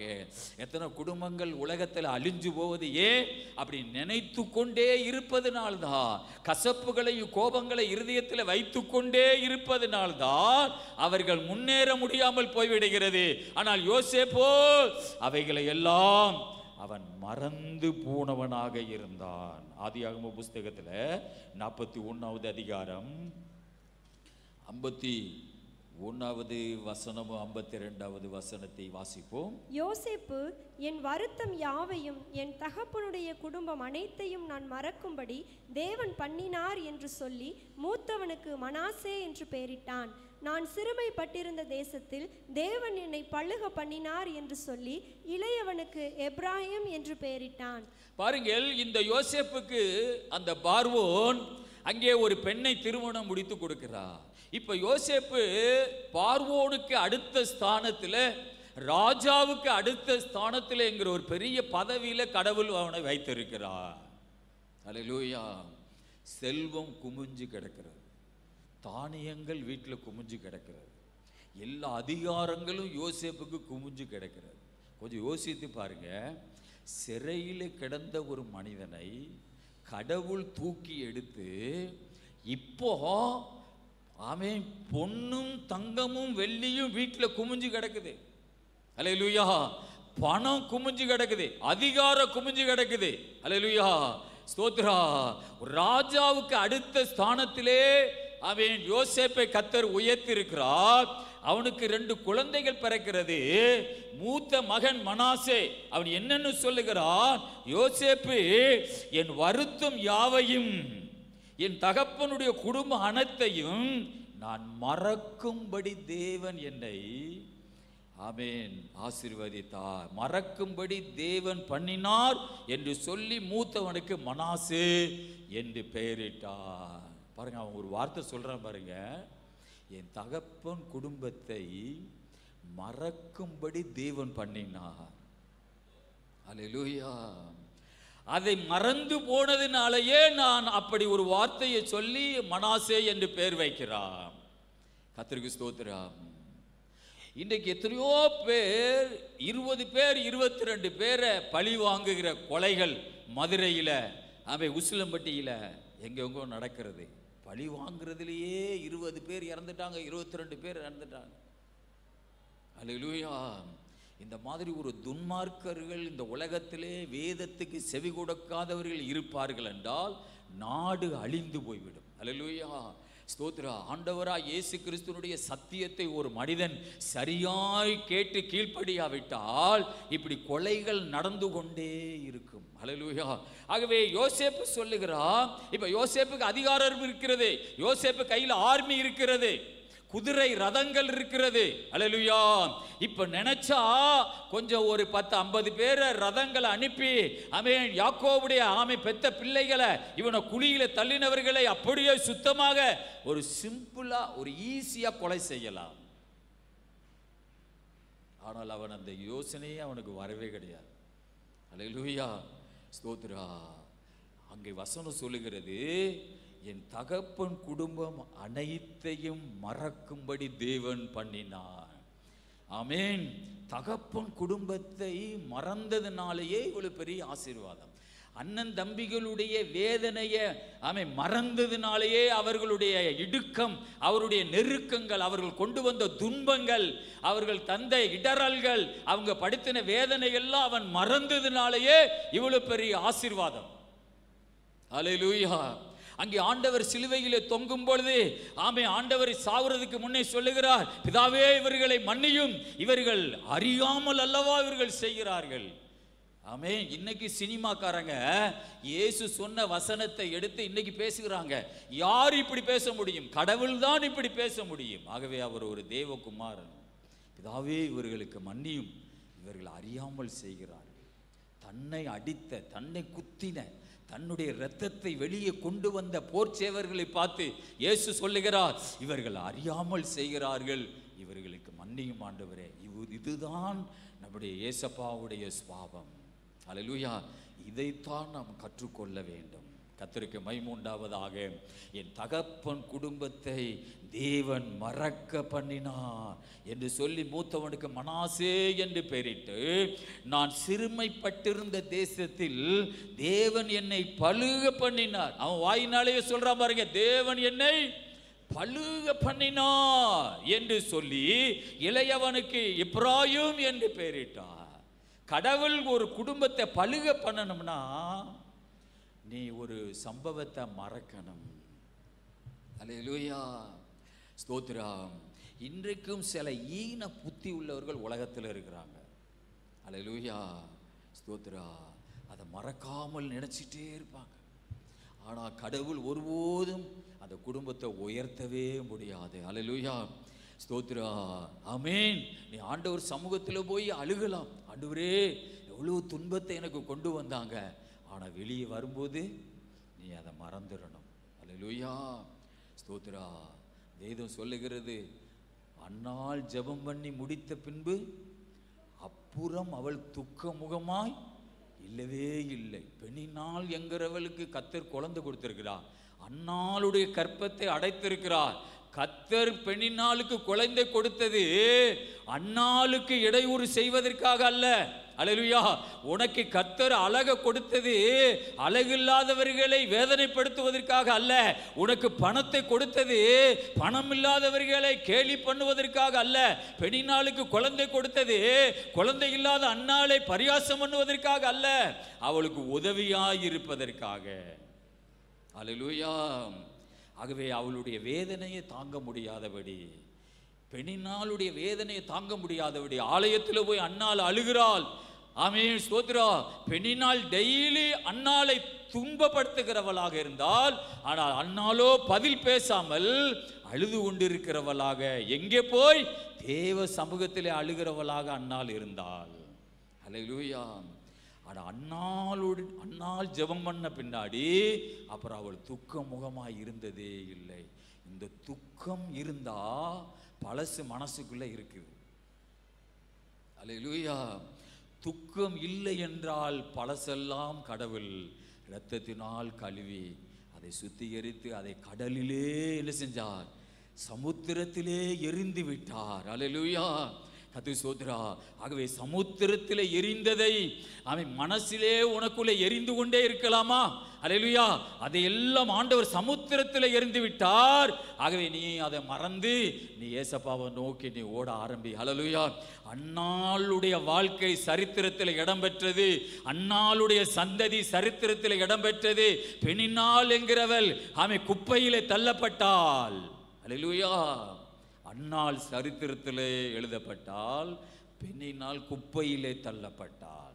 அதனாலே குப்பையில் கிடக்கிறவனை கடவுள் தூக்கி எடுத்து பிரபுக்களோடு உட்கார பண்ணுவார். அது அவருடைய திட்டம். அல்லேலூயா. யாருக்கு அதை செய்வாராம்?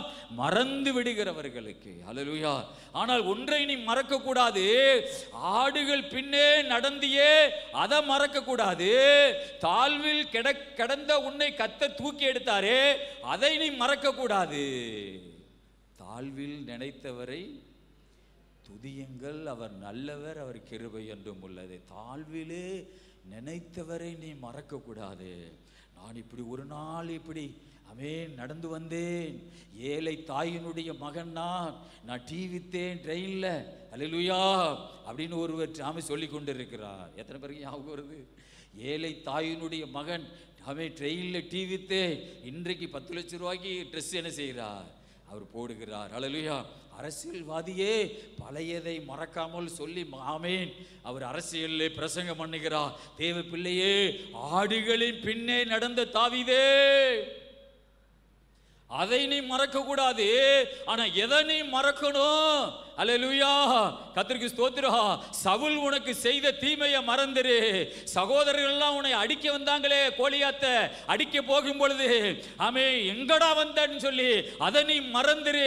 உன் முன்னேற்றத்தை தடுக்க எத்தனையோ மனிதர்கள் தாவீதுக்கு விரோதமா எழும்பினாங்களே, அதை நீ மறந்துரு. அல்லேலூயா. அதை நீ மறக்கும் பொழுதுதான் இஸ்ரவேலுக்கு ராஜாவாக கர்த்தர் உன்னை கொண்டு வருவார். அல்லேலூயா. கர்த்தருக்கு ஸ்தோத்திரம். ஆண்டவருடைய வசனம் சொல்லுகிறது, முந்தினவைகளை நினைக்க வேண்டாம், பூர்வமானவைகளை சிந்திக்க வேண்டாம். கடந்து போன நிகழ்ச்சியை சிந்தித்து கொண்டே இருக்காதே. அல்லேலூயா. கர்த்தருக்கு ஸ்தோத்திரம் உண்டாவதாக. ஆமென். ஆகவே வருத்தம் யாவையும் கடவுள் யோசேப்புக்கு அகற்றி அவனுடைய துன்பங்களை எல்லாம் கடவுள் அவனுக்கு மாற்றி அவனுடைய உடைஞ்ச இருதயத்தை கர்த்தர் உருவாக்கி அவனை ஒரு பெரிய ஒரு ஆசீர்வாதத்துக்கு ஒரு பங்காளியாக அந்த தேசத்துக்கு மாத்திரமல்ல உலகம் முழுவதும் பஞ்சம் ஏற்படும் பொழுது இந்த யோசேப்பை வைத்து தான் கடவுள் உலக மக்களையே காப்பாற்றுகிறார். அந்த அளவுக்கு கடவுள் அவனுடைய இருதயத்தை அவர் உருவாக்கினார். ஆண்டவர் என்பவர் இருதயத்தை உருவாக்குகிறவர், உன்னுடைய மனசை உருவாக்குகிறவர், ஒரு சிந்தையை உருவாக்குகிறவர். அல்லேலூயா. ஏசாயா 61 அதிகாரத்திலே 1 - 4 வரை வாசிப்போம். ஏசாயா 61. கர்த்தராகிய தேவனுடைய ஆவியானவர் என்மேல் இருக்கிறார். சிறுமைப்பட்டவர்களுக்கு சுவிசேஷத்தை அறிவிக்க கர்த்தர் என்னை அபிஷேகம் பண்ணினார். இருதயம் நொறுங்குண்டவர்களுக்கு காயம் கட்டுதலையும் சிறைப்பட்டவர்களுக்கு விடுதலையையும் கட்டுண்டவர்களுக்கு கட்டவிழ்த்தலை கூறவும் கர்த்தருடைய அனுக்கிரக வருஷத்தையும் நம்முடைய தேவன் நீதியை சரிக்கட்டும் நாளை கூறவும் துயரப்பட்ட அனைவருக்கும் ஆறுதல் செய்யவும் சீயோனிலே துயரப்பட்டவர்களை சீர்படுத்தவும் அவர்களுக்கு சாம்பலுக்கு பதிலாக சிங்காரத்தையும் துயரத்திற்கு பதிலாக ஆனந்த தைலத்தையும் ஒடுங்கின ஆவிக்கு பதிலாக துதியின் உடையை கொடுக்கவும் அவர் என்னை அனுப்பினார். அவர்கள் கர்த்தர் தம்முடைய மகிமைக்கென்று நாட்டின நீதியின் விருட்சங்கள் எண்ணப்படுவார்கள். அவர்கள் நெடுங்காலம் பாழாய் கிடந்தவைகளை கட்டி பூர்வத்தில் நிர்மூலமானவைகளை எடுப்பித்து தலைமுறை தலைமுறையாய் இடிந்து கிடந்த பாழான பட்டணங்களை புதிதாய் கட்டுவார்கள். ஹல்லேலூயா. கர்த்தருக்கு ஸ்தோத்திரம். இந்த 4ஆம் வசனத்தை பாருங்க. ஏசாயா 61:4 அவர்கள் நெடுங்கால பாழாய் கிடந்தவைகளை கட்டி பூர்வத்தில் நிர்மூலமானவைகளை எடுப்பித்து தலைமுறை தலைமுறையாய் இடிந்து கிடக்கிற பாழான பட்டணங்களை புதிதாய் கட்டுவார்கள். அப்படின்னா அவர்கள் ஸ்தோத்ரா பாழான இடிஞ்சு கிடக்கிற வீடை எடுத்து விலைக்கு வாங்கி ஒரு நல்ல புது வீடை கட்டுவார்கள். காடு மாதிரி கிடக்கிற இடத்தை வாங்கி அதை ஸ்தோத்ர கேதுரு மரங்களால் நட்டி சந்தன மரங்களால் நட்டி அதை ஒரு பாலைவனமாய் மாற்றுவார்கள். யார் அப்படி செய்வார்கள்?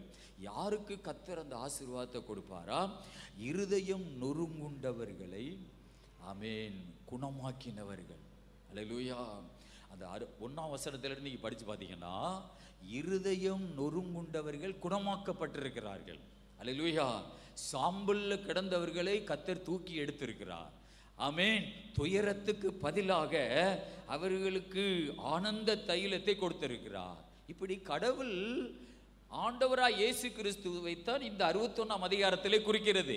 இயேசு இதுக்காகவே அவர் என்னை அனுப்பினார். 61:3 வசனத்துல அதில் எழுதியிருக்கிறது ஆமென் ஸ்தோத்திரா ஒடுங்கின ஆவிக்கு பதிலாக துதியின் உடையை கொடுக்கவும் அவர் என்னை அனுப்பினார். அப்ப பிதா இயேசுவை இந்த உலகத்துக்கு அனுப்பினதனுடைய நோக்கம் உடைஞ்சு கிடக்கிற இருதயத்தை உருவாக்க, துயரத்தில் கிடக்கிறவர்களுக்கு சந்தோஷத்தை கொடுக்க, மகிழ்ச்சியை கொடுக்க.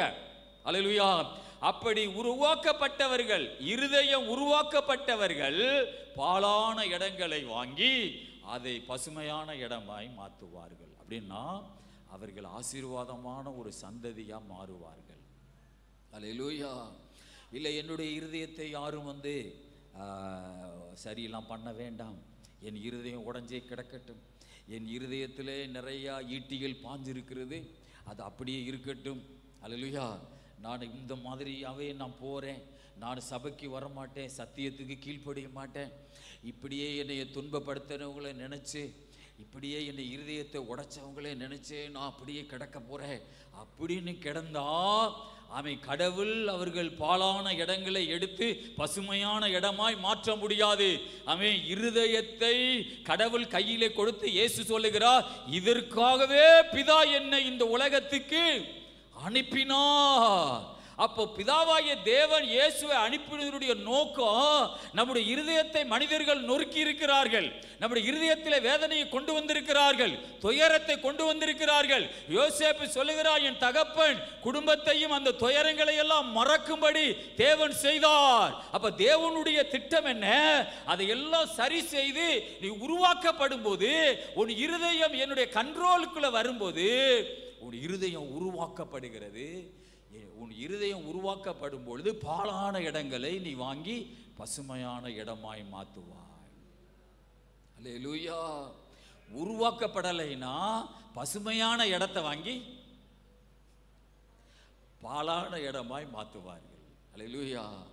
ஒரு அழகான ஒரு வீடு, அந்த வீடு நல்லா நிறைய தோட்டம், நிறைய செடியெல்லாம் இருந்தது, நிறைய குரோட்டன்ஸ்லாம் இருந்துச்சு, நிறைய தோப்பெல்லாம் இருந்துச்சு. ஆனால் அந்த வீட்டுக்கு புதுசாக ஒரு மருமக வந்தா பாருங்க. அவ வந்த உடனே ஒன்று செய்தான், எல்லா செடியும் பிடுங்கி போட்டான், எல்லா தோப்பையும் தண்ணி ஊற்றாம கருக போட்டான், எல்லா செம்பருத்தி பூவெல்லாம் பிடுங்கி வெளியே போட்டான், எல்லா குரோட்டன்ஸையும் பிடுங்கி வெளியே போட்டுட்டு வீட்டில் ஒரு செடி கொடி ஒன்றுமே கிடையாது. தோப்புக்கு சரியாக தண்ணி ஊற்றலை, எல்லா வீடு ஊரம் அப்படியே பாலைவனமாக மாறிடுச்சு. கர்த்தர் கடைசியில் என்ன செய்வாருமா, அவளையும் புடுங்கி வெளியே வீசிட்டார், அவளையும் புடுங்கி தூக்கி வீசிட்டார் கடவுள். அல்லேலூயா. பசுமையான இடத்தை பாலான இடமா மாத்தினவளை அவளையும் தூக்கி கர்த்தர் வெளியே வீசிட்டார். அல்லேலூயா. ஏன்? இருதயம் சரியாகப்படல, இருதயம் உருவாக்கப்படல, இருதய வசனத்தினாலே ரட்சிக்கப்படல. அல்லேலூயா. கர்த்தருக்கு ஸ்தோத்திரம் உண்டாவதாக. அவருடைய ஆவியினால் உருவாக்கப்படவில்லை, இருதயம் நொறுங்குண்டவர்களை குணமாக்க. அதுக்காகத்தான் பிதா என்னை அனுப்பினார். அல்லேலூயா. கர்த்தருக்கு ஸ்தோத்திரம் உண்டாவதாக. ஆக தேவ பிள்ளைகளே ஸ்தோத்ரா, ஆண்டவருடைய வசனம் சொல்லுகிறது. ஏசாயா 43:19 வாசிப்போம். இதோ நான் புதிய காரியத்தை செய்கிறேன், இப்பொழுதே அது தோன்றும், நீங்கள் அதை அறியீர்களா? நான் வனாந்தரத்திலே வழியையும் அவாந்தர வெளியிலே ஆறுகளையும் உண்டாக்குவேன். அல்லேலூயா. கர்த்தருக்கு மகிமை உண்டாவதாக. ஆண்டவர் சொல்லுகிறார், இதோ நான் ஒரு புதிய காரியத்தை செய்கிறேன், இப்பொழுதே அது தோன்றும் என்று ஆண்டவர் சொல்லுகிறார். ஆண்டவர் என்பவர் நம்முடைய வாழ்க்கையிலே புதிய காரியத்தை செய்கிறவர். அல்லேலூயா, ஸ்தோத்திரா. ஆகவே ஒருவன் கிறிஸ்துவுக்குள்ளே இருந்தால் பழையவைகள் எல்லாம் ஒளிந்து போயின, எல்லாம் புதிதாய் மாறும். இதுதான் கடவுள் கொடுத்த ஒரு மறுரூபமான வசனம். ஒருவன் கிறிஸ்துவுக்குள்ளே இருந்தால் அவன் புது சிருஷ்டி ஆகிறான், பழையவைகள் எல்லாம் ஒளிந்து போயின. இன்னைக்கு சபைக்குள்ளே வந்து ஒரு 5 வருஷத்துக்கு முன்னே சர்ச்சுக்குள்ளே வந்தேன், அதே மாதிரி தான் இருக்கிறேன், அதே மாதிரி தான் கெட்ட வார்த்தை பேசுகிறேன், சினிமா பார்க்குறேன். அல்லேலூயா. ஒரு மாற்றமும் இல்லை. அப்படின்னா நீங்கள் மறுரூபம் ஆகவில்லை, உங்களை கர்த்தர் மாற்றவில்லை. ஆகவே கடவுள் நம்மளை ஆசீர்வதிக்க வேண்டும் என்றால், ஒரு காலத்தில் நான் ஆண்டவருக்குள்ள வந்தேன், ஆனா அந்த பழைய வாழ்க்கையெல்லாம் மாறிடுச்சு, இப்போ நான் ஒரு புதிய மனுஷனா இருக்கிறேன். ஆகவே ஒருவன் கிறிஸ்துவுக்குள் இருந்தால் ஆமை பழையவைகள் எல்லாம் ஒளிந்து போயின, எல்லாம் புதிதாய் மாறுகின்றன. அல்லேலூயா. கர்த்தருக்கு ஸ்தோத்திரம் உண்டாவதாக. குடிகாரன், ஆமென், குடிகார ஃப்ரெண்ட்ஸை பார்த்து சொல்லுகிறான், நீங்கள் முதல்ல பார்த்த ஆள் கிடையாது. கஞ்சா குடிக்கிறவன் அவன் ஃப்ரெண்ட்ஸை பார்த்து, நீங்கள் முதல்ல பார்த்த ஆள் நான் கிடையாது, நான் இப்போ ரட்சிக்கப்பட்டிருக்கிறேன். அல்லேலூயா என்று சொல்லுகிறார்கள். அவர்கள் மாற்றப்பட்டிருக்கிறார்கள். அல்லேலூயா. கர்த்தருக்கு ஸ்தோத்திரம். ஆக தேவ பிள்ளையே, ஒருவன் மாறும் பொழுதுதான், ஒருவர் கிறிஸ்துவுக்குள்ளே ஒரு புது சிருஷ்டியாய் மாறும் பொழுதுதான் கர்த்தர் அந்த குடும்பத்தை, அந்த மனுஷனை உயர்த்துகிற ஒரு திட்டத்திலே கர்த்தர் கொண்டு வருகிறார். இன்றைக்கும் கடவுளை நிறைய பேர் ஏமாத்துகிறாங்க, எனக்கு நல்லாவே தெரியும். இன்றைக்கும் கடவுளை சில பேர் ஏமாத்துகிறாங்க. அல்லேலூயா. கர்த்தர் சொல்கிறார், அந்த வாழ்க்கை என்றைக்காவது ஒரு நாள் பாவத்தில் குழியில் போய் விழுந்துடும். ஆமேன், ஸ்தோத்திரம். கடவுள் என்பவர் உயிருள்ள ஒரு தேவன். என்னால் சொல்ல முடியும், நம்முடைய தேவன் ஒரு ஜீவிக்கிற ஒரு தேவன். அல்லேலூயா. அவர் ஒரு உயிருள்ள தேவன். அவரை நீ ஏமாத்தாத, அவருக்கு பிரியமா உன் வாழ்க்கையை கொண்டு. ஒருவேளை உனக்கு ஒரு கஷ்டமா இருக்கலாம், ஒரு துன்பமா இருக்கலாம், அவரை ஏமாத்தினா தான் என் வாழ்க்கை பொழைக்குன்னு சொல்ற மாதிரிலாம் உனக்கு ஒரு எண்ணம் வரலாம். ஆனால் அவரை ஏமாற்றி உனக்கு ஒரு நன்மை வரும்னு நினைக்காத. அவரை ஏமாத்தாம உனக்கு ஒரு கஷ்டம் வந்தாலும் அந்த பாதையில கடந்து போ. ஸ்தோத்திரா. தேவன் தம்முடைய பிள்ளைகளை உயர்த்துகிற திட்டத்திலே உன்னை கண்டிப்பாய் கர்த்தர் உயர்த்துவார். அல்லேலூயா. கர்த்தருக்கு ஸ்தோத்திரம் உண்டாவதாக. ஆமென். ஆகவே தேவனுடைய பிள்ளைகளே, ஸ்தோத்திர வசனம் சொல்லுகிறது, இதோ நான் ஒரு புதிய காரியத்தை செய்கிறேன், இப்பொழுதே அது தோன்றும். கடவுள் என்பவர் புதிய காரியத்தை செய்கிறவர். ஆண்டு சொல்றாரு, இப்போவே. கடவுளுடைய செயலெல்லாம் பார்த்தீங்கன்னா கொஞ்சம் லேட்டாக கிடையாது, இப்போவே செய்வேன். அல்லேலூயா. எத்தனை பேருக்கு இப்போவே செய்யணும்னு சொல்கிறவங்களாம் ஒரு கையை தூக்கி ஒரு அல்லேலூயா சொல்லுங்க பாப்பா. அல்லேலூயா. ஆண்டோடைய வசனம் சொல்லுது, இன்றைக்கே உன்னுடைய இரட்சணிய நாள், இன்றைக்கே உன்னுடைய இரட்சிப்பின் நாள், இன்றைக்கு உனக்கு ஒரு அற்புதம் செய்கிற நாள். அல்லேலூயா. கர்த்தருக்கு மகிமை உண்டாவதாக. யாத்திராம புஸ்தகம் 14 அதிகாரத்தில், யாத்திராம புஸ்தகம் 14 அதிகாரம் 13 16 வரை வாசிப்போம். அப்பொழுது மோசே ஜனங்களை நோக்கி, பயப்படாதிருங்கள், நீங்கள் நின்று கொண்டு இன்றைக்கு கர்த்தர் உங்களுக்கு செய்யும் இரட்சிப்பை பாருங்கள். இன்றைக்கு நீங்கள் காண்கிற எகிப்தியரை இனி என்றைக்கும் காண மாட்டீர்கள். போதும் போதும். பாருங்க, இந்த இடத்துல பார்வோன் அவன் படையை இஸ்ரவேல் மக்களை விரட்டிக்கிட்டு வர்றான். இப்போ மோசேயும் இஸ்ரவேல் ஜனங்களும் எகிப்திலிருந்து ஓடி வர்றாங்க. கடல் ஓரத்தில் வந்துட்டாங்க. இந்த பக்கமும் மலை, இந்த பக்கமும் மலை, பின்னாடி பார்வோனுடைய படை, முன்னாடி செங்கடல். அல்லேலூயா. இப்போ ஆண்டவர், ஸ்தோத்திரா, ஆண்டவர் மோசையோடு கூட இருக்கிறார். ஆகவே மோசே ஜனங்களை பார்த்து, பயப்படாதிருங்கள், அல்லேலூயா, நீங்கள் நின்று கொண்டு இன்றைக்கு கர்த்தர் உங்களுக்கு செய்யும் இரட்சிப்பை பாருங்கள். அல்லேலூயா. பாருங்கள், அங்கே மோசே சொல்லுகிறார், நீங்கள் நின்று கொண்டு. நீங்க நிற்கும் போதுதான் கர்த்தர் கடலை பிளப்பார்.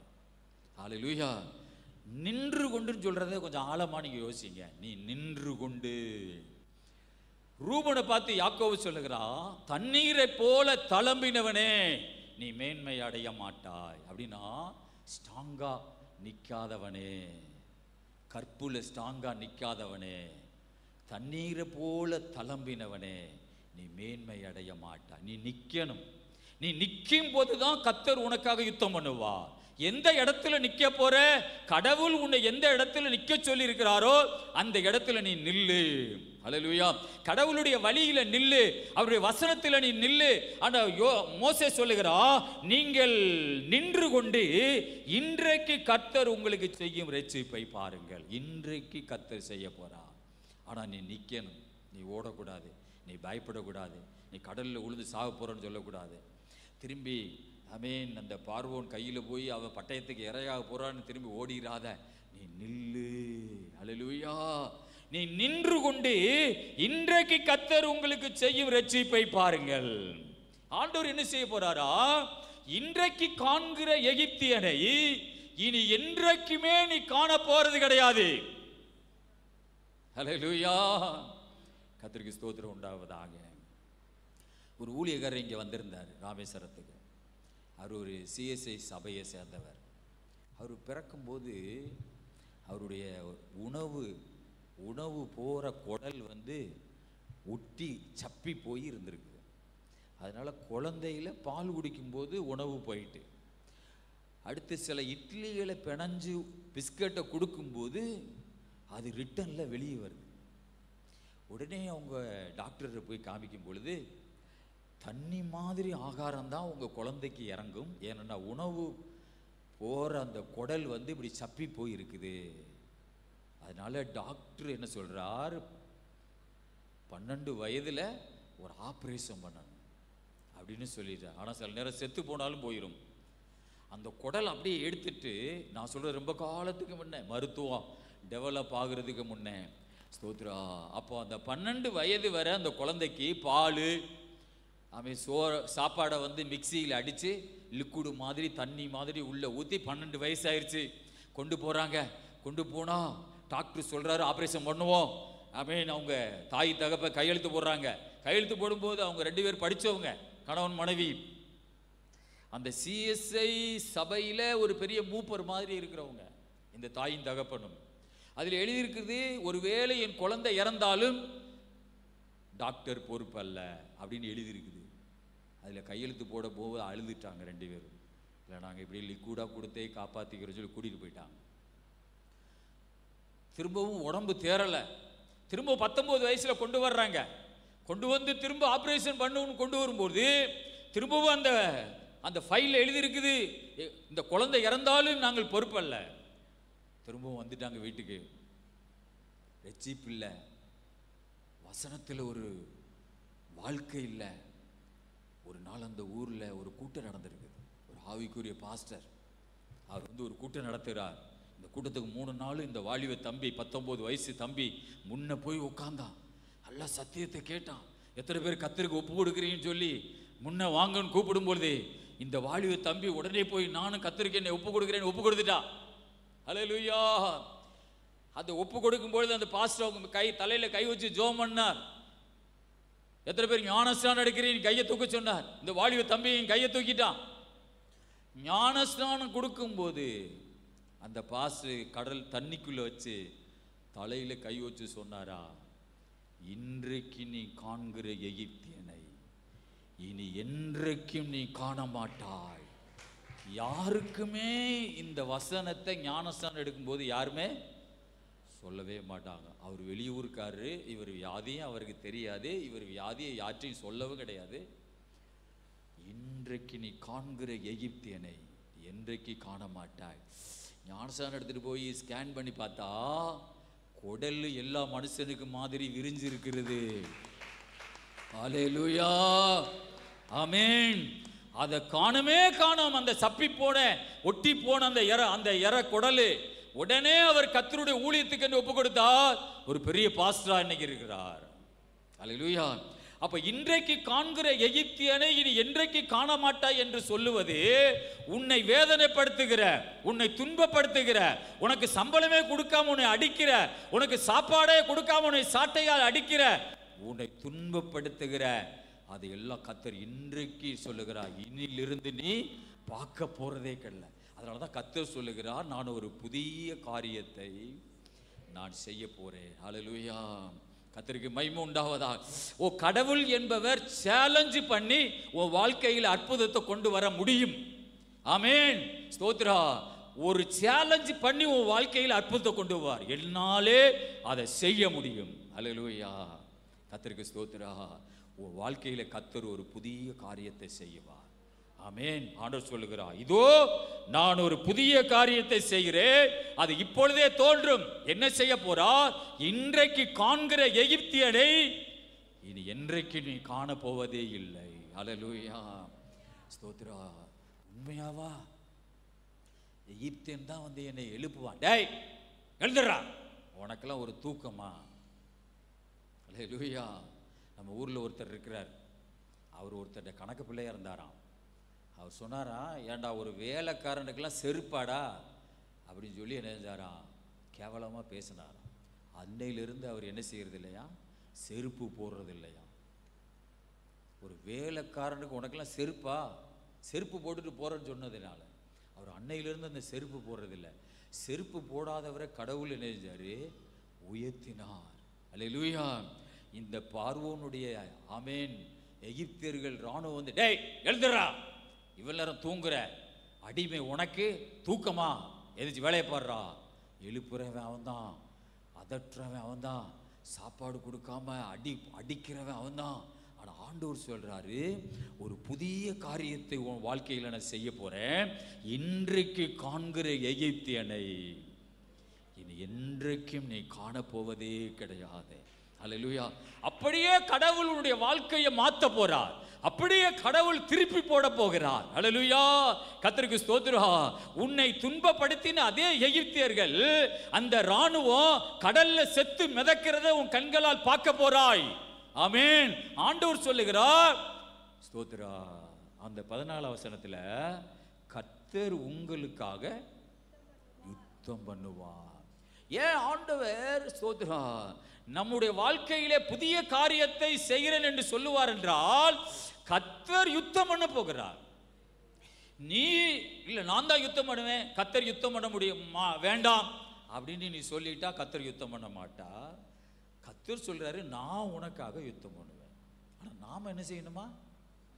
சும்மா இருக்கணும், சும்மா இருக்கணும். பக்கத்தில் உள்ளவங்க பார்த்து நீங்க சும்மா இருக்குன்னு சொல்லுங்க, அவங்க நீங்க சும்மாவே இருங்க. நீங்க அல்லேலூயா, கர்த்தர் ஸ்தோத்திரம் உண்டாவதாக. நீங்க சும்மா இருங்க. நீங்க ஆண்டவருடைய வசனம் சொல்லுது, கர்த்தர் உங்களுக்காக யுத்தம் பண்ணுவா, நீங்கள் சும்மா இருப்பீர்கள். அல்லேலூயா, கர்த்தருக்கு ஸ்தோத்திரம் உண்டாவதாக. அப்ப கர்த்தர் யுத்தம் பண்ணும்போது நீங்க சும்மா இருக்கணும். சும்மா இருக்கிறதுக்குள்ள இன்னொரு அர்த்தம் இருக்குது. நீங்க பழச என்ன செய்யக்கூடாது, சிந்திச்சுக்கிட்டே இருக்கக்கூடாது. சும்மா இருக்க நீ. அல்லேலூயா, ஆமென். ஏன் கோவப்படுறீங்க? சும்மா இருக்க. இல்ல அவன் என்ன மாதிரி பேசிட்டான், இருவால சும்மா இருங்க நீங்க. அல்லேலூயா, கம்பவன் அடிபட்டு இல்லை, நீங்க சும்மா அமைதியா இருங்க. கர்த்தர் யுத்தம் பண்ணுவா. அல்லேலூயா. அது எப்படி நான் சும்மா இருக்கிறது? இப்ப ஆண்டவர் சொல்லுவாரு, ஸோ நீ பார்த்துக்க, நான் என்ன செஞ்சுக்கிறேன், சும்மா இருக்க போறேன். நீ பார்த்துக்க, நான் சும்மா இருக்கிறேன் அப்படி சொல்லுவார். ஆண்டவர் சொல்லுவாரு, நீ சும்மா இரு, நான் பார்த்துக்கிறேன். அல்லேலூயா, கர்த்தருக்கு ஸ்தோத்திரம் உண்டாவதாக. அதனால நீங்க சும்மா இருங்க. ஆனா ஒண்ணு மட்டும் செய்யுங்க, முந்தினவைகளே என்ன செய்யாதீங்க, நினைச்சிட்டே இருக்காதீங்க. அல்லேலூயா, எங்களுக்கு அவங்க அப்படி பண்ணிட்டாங்களே, என்ன பெரிய ஒரு துரோகம். அல்லேலூயா, யாரை பார்த்தாலும் அவன் அதையே பேசி என்ன பெரிய துரோகம். அல்லேலூயா, ஸ்தோத்திரா. அவைகளையே நாம் சிந்தித்து கொண்டே இருந்தால் கர்த்தர் நமக்காக யுத்தம் பண்ண மாட்டார். ஆண்டவர் சொல்றாரு, கர்த்தர் உங்களுக்காக யுத்தம் பண்ணுவார், நீங்கள் சும்மா இருப்பீர்கள் என்றார். 15 வசனத்துல வாசிங்க. அப்பொழுது கர்த்தர் மோசேயை நோக்கி, நீ என்னிடத்தில் முறையிடுகிறது என்ன? புறப்பட்டு போங்கள் என்று இஸ்ரவேல் புத்திரருக்கு சொல்லு.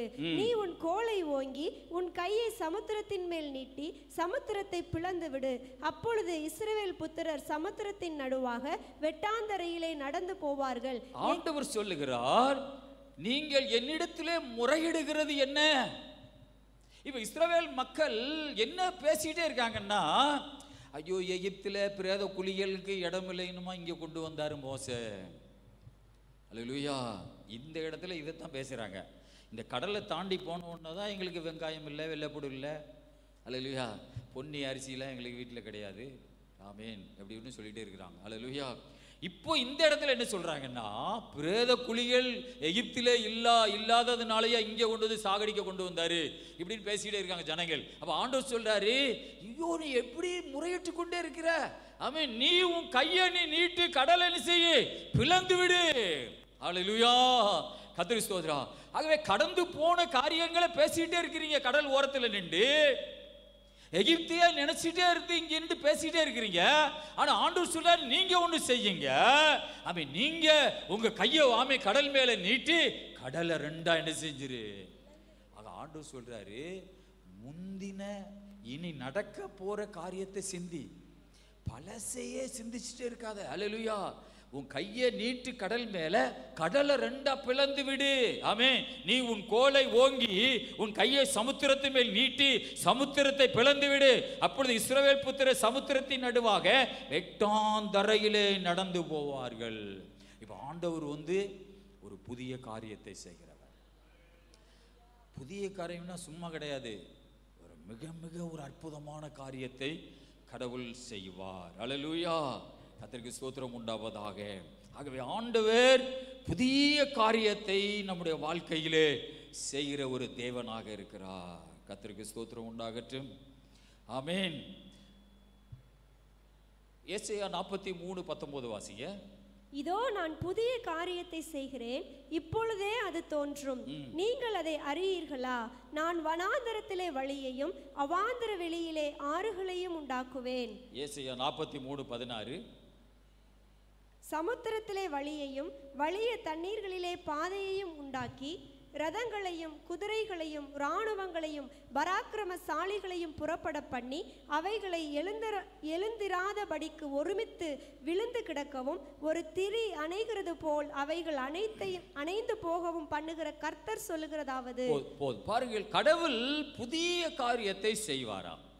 ஆண்டவர் ஸ்தோத்திரம் அந்த கடல்ல ஒரு வெட்டாந்தரையை உண்டாக்கி ஆண்டவர் தம்முடைய ஜனங்களை நடத்தி கொண்டு போவார். ஏசாயா 43:16 சொல்லுகிறது, சமுத்திரத்திலே வழியையும் வலிய தண்ணீர்களிலே பாதையை உண்டாக்குவார். வலிய தண்ணீர் சொன்னா அதிகமான தண்ணி என்று அர்த்தம். அது மலையாள வார்த்தை. அவை வலிய மீனாக்கும் அப்படி சொல்லுவாங்க. அவை வலிய தண்ணீர்களிலே பாதையை உண்டாக்குவார். அல்லேலூயா. அதிகமான கனமான தண்ணியில, பெரிய ஆழமான தண்ணியிலே கர்த்தர் என்ன செய்வாரா? பாதையை உண்டாக்குவார். அல்லேலூயா.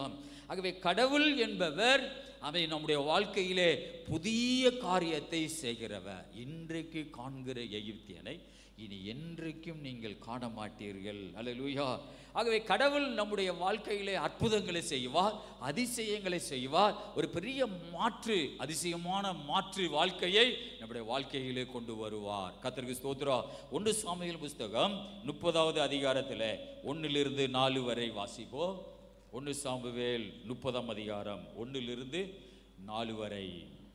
தாவீதும் அவன் மனுஷரும் 3ஆம் நாளிலே சிக்கலாவுக்கு வந்து சேருகிறதற்குள்ளே அமலேக்கியர் தென்புறத்து சீமையின் மேலும் சிக்கலாவின் மேலும் விழுந்து சிக்கலாவை கொள்ளையடித்து அதை அக்கினியால் சுட்டரித்து அதிலிருந்த ஸ்திரீகளாகிய சிறியவர்களையும் பெரியவர்களையும் சிறைப்பிடித்து ஒருவரையும் கொன்று போடாமல் அவர்களை பிடித்து கொண்டு தங்கள் வழியிலே போய்விட்டார்கள். தாவீதும் அவன் மனுஷரும் அந்த பட்டணத்திற்கு வந்தபோது, இதோ அது அக்கினியினால் சுட்டரிக்கப்பட்டது என்றும் தங்கள் மனைவிகளும் தங்கள் குமாரரும் தங்கள் குமாரத்திகளும் சிறைபிடித்து கொண்டு போகப்பட்டார்கள் என்றும் கண்டார்கள். அப்பொழுது தாவீதும் அவனோடு இருந்த ஜனங்களும் அழுகிறதற்கு தங்களில் பலனில்லாமல் போகும் மட்டும் சத்தமிட்டு அழுதார்கள். பாருங்கள், தாவீது உடைய யுத்த காலத்துல அமலேக்கியர்கள் அவ இருந்த அந்த ஊரை, அந்த பெரிய அந்த ஊர்ல இறங்கி அந்த எல்லா மனைவி பிள்ளைகள் எல்லாம் கொண்டு போயிட்டாங்க. வீடெல்லாம் தீயரிச்சு ஸ்தோத்ரா அந்த ஊரை நாசமாக்கிட்டு போயிட்டான். தாவீது அவனோடு இருந்த ஒரு 600 பேரும் இன்னொரு இடத்துல யுத்தத்துக்கு போயிட்டு வரும்போது அவன் இருந்த அந்த சிக்லாக் என்கிற அந்த ஊரை அப்படியே சுத்தமாக தீயரிச்சு மனைவி பிள்ளைகளெல்லாம் சிறை பிடிச்சு அமலேக்கியர்கள் கொண்டு போயிட்டாங்க. இப்போ பார்த்தா ஸ்தோத்திரா, நிற்கதியில் ஒன்றுமே இல்லாமல், உடுத்த துணி இல்லாமல், மனைவி பிள்ளைகள் இல்லாமல், தங்க வீடு இல்லாமல், ஒரு வெறுமையான ஒரு மனிதனாக தாவீது மாறிவிட்டார். 4ஆம் வசனம் சொல்லுகிறது, 1 சாமுவேல் 30:4, தாவீதும் அவனோடு இருந்த ஜனங்களும் அழுகிறதற்கு தங்களில் பலன் இல்லாமல் போக மட்டும் சத்தமிட்டு அழுதார்கள். அல்லேலூயா. நம்முடைய வாழ்க்கையிலே சில நேரங்கள் இந்த மாதிரி பிரச்சனைகள் நம்முடைய வாழ்க்கையிலே வரலாம். ஆண்டவர் கூட இருக்கிறார், ஆனா இந்த மாதிரி சம்பவம் நடக்கிறது. கொஞ்சம் யோசித்து பாருங்க. தாவீதோடு கர்த்தர் கூட இருக்கிறார். தாவீது குடும்பத்தை அமலேக்கியர்கள் சிறைபிடிக்கிறார்கள், வீடை தீ வைக்கிறாங்க. ஆனா ஆண்டவர் தடுக்கல. தாவீது மனைவிகள்லாம் கூட்டிட்டு போறாங்க, ஆனா ஆண்டவர் தடுக்கல. வீடை தீ வைக்கிறாங்க, கடவுள் அதை தடுக்கல. ஆமென், ஸ்தோத்திரா. எல்லாரையும் சிறைபிடிச்சிட்டு போயிட்டாங்க.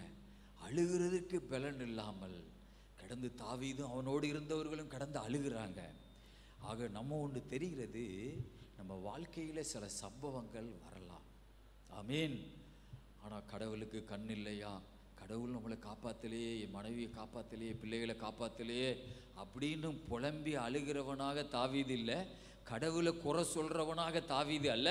மனைவியை நினைச்சு அழுகிறா, பிள்ளைகளை நினைச்சு அழுகிறா, மற்ற இராணுவ வீரர்களுடைய மனைவி பிள்ளைகள் நினைச்சு எல்லாரும் சேர்ந்து அழுகிறார்கள். அல்லேலூயா. தாவீதின் 2 மனைவிகளாகிய இஸ்ரேல் ஊரானான அகினோவாமும் கர்மேல் ஊரானான நாபாலின் மனைவியுமாய் இருந்த அபிகாயில் சிறைபிடித்து கொண்டு போகப்பட்டார். தாவீதுடைய 2 மனைவிகளும் சிறைபிடித்து கொண்டு போகப்பட்டார்கள். இப்ப அபிகாயில் ஒருவேளை நினைச்சிருக்கலாம், அந்த பழைய கணவன் நாபாலா, இந்த நாபாலோடையே இருந்து காலத்தை கழிச்சிருக்கலாம். இவனை கல்யாணம் முடிச்சு இவனோட கிடந்து யுத்தத்தில் கிடந்து நம்ம சாவுறமே. அல்லேலூயா, ஸ்தோத்திரா. ஐயோ, அந்த வாழ்க்கை அவன் அந்த வாழ்க்கை ஆயிரக்கணக்கான ஆடு மாடுகளை வச்சு அவன் அப்படி இருந்தான், அவன் கொஞ்சம் கிறுகு பிடிச்ச மாதிரி இருந்தான். அல்லேலூயா.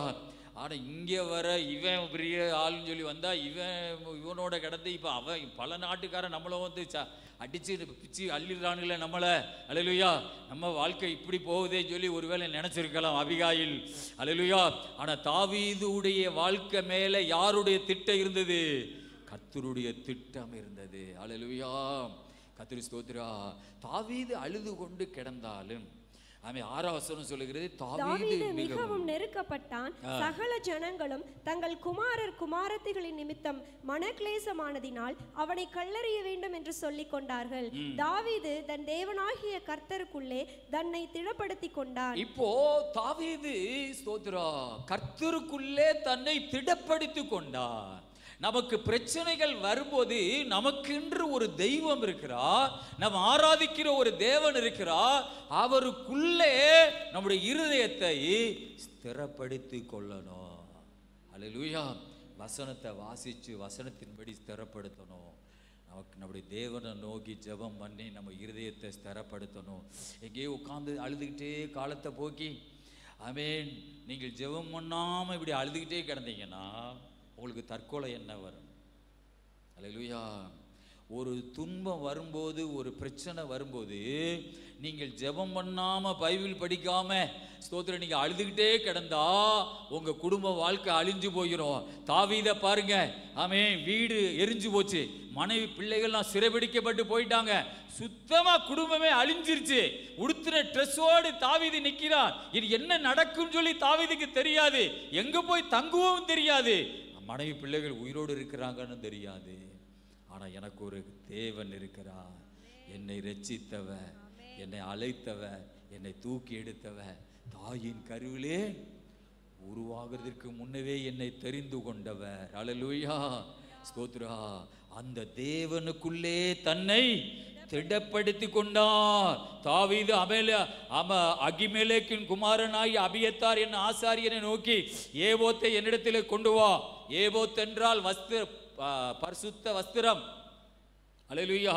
அந்த வஸ்திரத்தை கொண்டு வா என்றான். அபியத்தார் ஏவோத்தை தாவீதிடத்திலே கொண்டு வந்தார். தாவீது கர்த்தரை நோக்கி, நான் அந்த தண்டை பின்தொடர வேண்டுமா, அதை பிடிப்பேனா என்று கேட்டான். அதற்கு அவர், அதை பின்தொடர், அதை நீ பிடித்து சகலத்தை திருப்பி கொள்ளுவாய் என்றார். இப்ப பாருங்க தாவீதுடைய ஜெபத்தை கதிலா, ஏப்பா இப்படி நீங்க எங்களை இப்படி துன்பப்படுத்துனீங்க இப்படின்னு கேட்டானா? ஏன் கர்த்தாவே நீங்க அனுமதிச்சீங்க அப்படின்னு கேட்காம, அல்லேலூயா, கர்த்தர் யுத்தத்தில் பெரியவரா இருக்கிறார். அல்லேலூயா, அவர் எனக்காக அவர் யாவையும் செய்து முடிப்பார். அல்லேலூயா. இப்ப ஆண்டவர்கிட்ட கேட்கிறோம், அதை நான் பின்தொடரலாமா, நான் அதை பிடிப்பேனா? அல்லேலூயா, ஸ்தோத்திரா. ஆண்டவர் சொல்லுகிறார், நீ அதை பின்தொடர், அதை நீ பிடித்து சகலத்தையும் திருப்பி கொள்ளுவாய் என்றார். ஒண்ணு கூட விடாம இப்போ அமலேக்கியர்கள்ட்ட தாவீதுடைய அந்த ஊர்ல இருக்கிற சிக்லாக்குல கொள்ளையடிச்சது மாத்திரம் இல்ல, பல பல ஊர்களில் கொள்ளையடிச்சதெல்லாம் அமலேக்கியர் கையில் இருக்குது. அல்லேலூயா, ஸ்தோத்திரா. இப்போ அபோலத்தையும் போய் தாவீது வீட்டுக்குள்ள போகிறான். சிக்லாக்குல கொள்ளையடிச்சது கொஞ்சம் தான், ஏன்னா இவங்க நாடோடியா கொஞ்சம் வந்துக்கிட்டு இருக்கிறாங்க சவுலுக்கு பயந்து. ஆனா இன்னும் பல பல பெரிய பெரிய ஊர்களில் கொள்ளையடிச்சதெல்லாம் அமலேக்கியர் கையில் இருக்குது. இப்போ ஆண்டவர் சொல்றாரு, நீ போ, 600 பேர் தான் ராணுவம் இருக்குது, 600 பேர், அதுலேயும் 200 பேர் பயந்துக்கிட்டு நின்றுட்டான், 400 பேரோட போறான் தாவீது. அல்லேலூயா. ஆண்டவர் சொல்றாரு, நீ போ, அவர்களை நீ பிடித்து அதையெல்லாம் நீ மாமே பிடித்து கொண்டு வருவாய். அல்லேலூயா. ஆண்டவர் பாருங்க, ஒண்ணுமில்லாத இந்த தாவீதுக்கு அநேக நாடுகளில் கொள்ளையடிச்ச அந்த கொள்ளை பொருளை கர்த்தர் தாவீது கையில கொடுப்பதற்காக இப்போ இவனுடைய ஊரை தீ வச்சு இவன் மனைவி பிள்ளைகளை சிறையாக்கி கொண்டு போய் இப்ப அமலேக்கியர்கள் பல பல ஊர்களில் கொள்ளையடிச்ச சாமான்லாம் நிறைய வச்சிருக்கிறாங்க, நிறைய தங்கம் வெள்ளியெல்லாம் அமலேக்கியர்கள் வச்சிருக்கிறாங்க. இப்ப ஆண்டவர் சொல்றாரு, 400 பேரிட போ, அடிச்சா அடி, எல்லாம் அப்படி சாவுறான். இப்போ எல்லாத்தையும் மீட்டு கொண்டு தாவீது அந்த அமலேக்கியர்கள்லாம் அடிச்சு அவங்க கையில் இருந்ததெல்லாம் ஸ்தோத்திரா மீட்டு கொண்டு வருகிறார். அல்லேலூயா, கர்த்தருக்கு ஸ்தோத்திரம் உண்டாவதாக. அதே 30ஆம் அதிகாரத்தில் 31 வசனத்தை வாசிங்க. எப்ரோனில் இருக்கிறவர்களிலும் தாவீதும் அவன் மனுஷனும் நடமாடின எல்லா இடங்களில் இருக்கிறவர்களுக்கும் அனுப்பினார். அதுக்கு மேல உள்ள வசனத்தில் நீங்க பாத்தீங்கன்னா, ஒவ்வொரு ஊர்ல இருக்கிற தலைவர்களுக்கும் நிறைய பொருட்களை ஆமென் காணிக்கையா அந்த அமலேக்கியர்கள் கையில கொள்ளையடிச்சத அநேக நாட்டு தலைவர்களுக்கு, ஊர் தலைவர்களுக்கு தாவீது அனுப்பி வைக்கிறான். அல்லேலூயா, கர்த்தருக்கு ஸ்தோத்திரம் உண்டாவதாக. அழுது கொண்டிருந்த தாவீது இப்போ நடனமாடி ஆமென் மகிழ்ச்சியாக காணிக்கைகளை பல பேருக்கு அனுப்புகிறான். அல்லேலூயா. இந்த நிறைய ஆடு இருக்குது, நீங்க ஒரு 50 ஆடை வச்சுக்கிறீங்க, நீங்க ஒரு 100 ஆடை வச்சுக்கிறீங்க. அல்லேலூயா. அரிசி 10,000 20,000 டன் அரிசியை கொண்டு வந்துட்டோம், நீங்க கொஞ்சம் அரிசி எடுத்துக்கிறீங்க, நீங்க கொஞ்சம் கோதுமை எடுத்துக்கிறீங்க, எங்கும் அனுப்புகிறான். இப்போ தாவீதுடைய பேரு அவன் அந்த ஊரெல்லாம் அவன் பேரு பெருமை அடைகிறது, அவன் பேரு டெவலப் ஆகிறது. அவன் தாவீதை கர்த்தர் அவன் சகலத்திலும் நிறைவாய் கர்த்தர் ஆசீர்வதித்தார். அதனால ஆண்டவர் சொல்லுகிறார், நான் ஒரு புதிய காரியத்தை உனக்கு வாழ்க்கையில செய்வேன். அல்லேலூயா. தரித்திரமான ஒரு வாழ்க்கையை ஐஸ்வர்யமான ஒரு வாழ்க்கையா மாற்றுவேன். அல்லேலூயா, ஆமென், ஸ்தோத்திரா. பிள்ளை இல்லாத உன்னைய பிள்ளை தாட்சியாக்கி உன்னை மகிழ பண்ணுவேன். அல்லேலூயா. தரித்திரத்தில் கிடக்கிற உன்னை ஆமென் ஒரு ஐஸ்வர்யத்துக்கு பங்காளியா நான் உன்னை மாற்றுவேன். அல்லேலூயா. ஆடுகள் பின்னே உன்னை இருந்த உன்னை அரசனா நான் மாற்றுவேன். அதனால தான் ஆண்டவர் சொல்லுகிறார், நான் ஒரு புதிய காரியத்தை நான் செய்கிற ஒரு தேவன். இன்றைக்கு கடவுள் உங்க வாழ்க்கையில் எப்படி இருக்க போறா, நீ பழச மறக்கும் பொழுது உடைய வாழ்க்கையில ஒரு புதிய காரியத்தை அல்லேலூயா ஆண்டவர் சொல்லுகிறார், இதோ நான் புதிய காரியத்தை நான் செய்வேன்.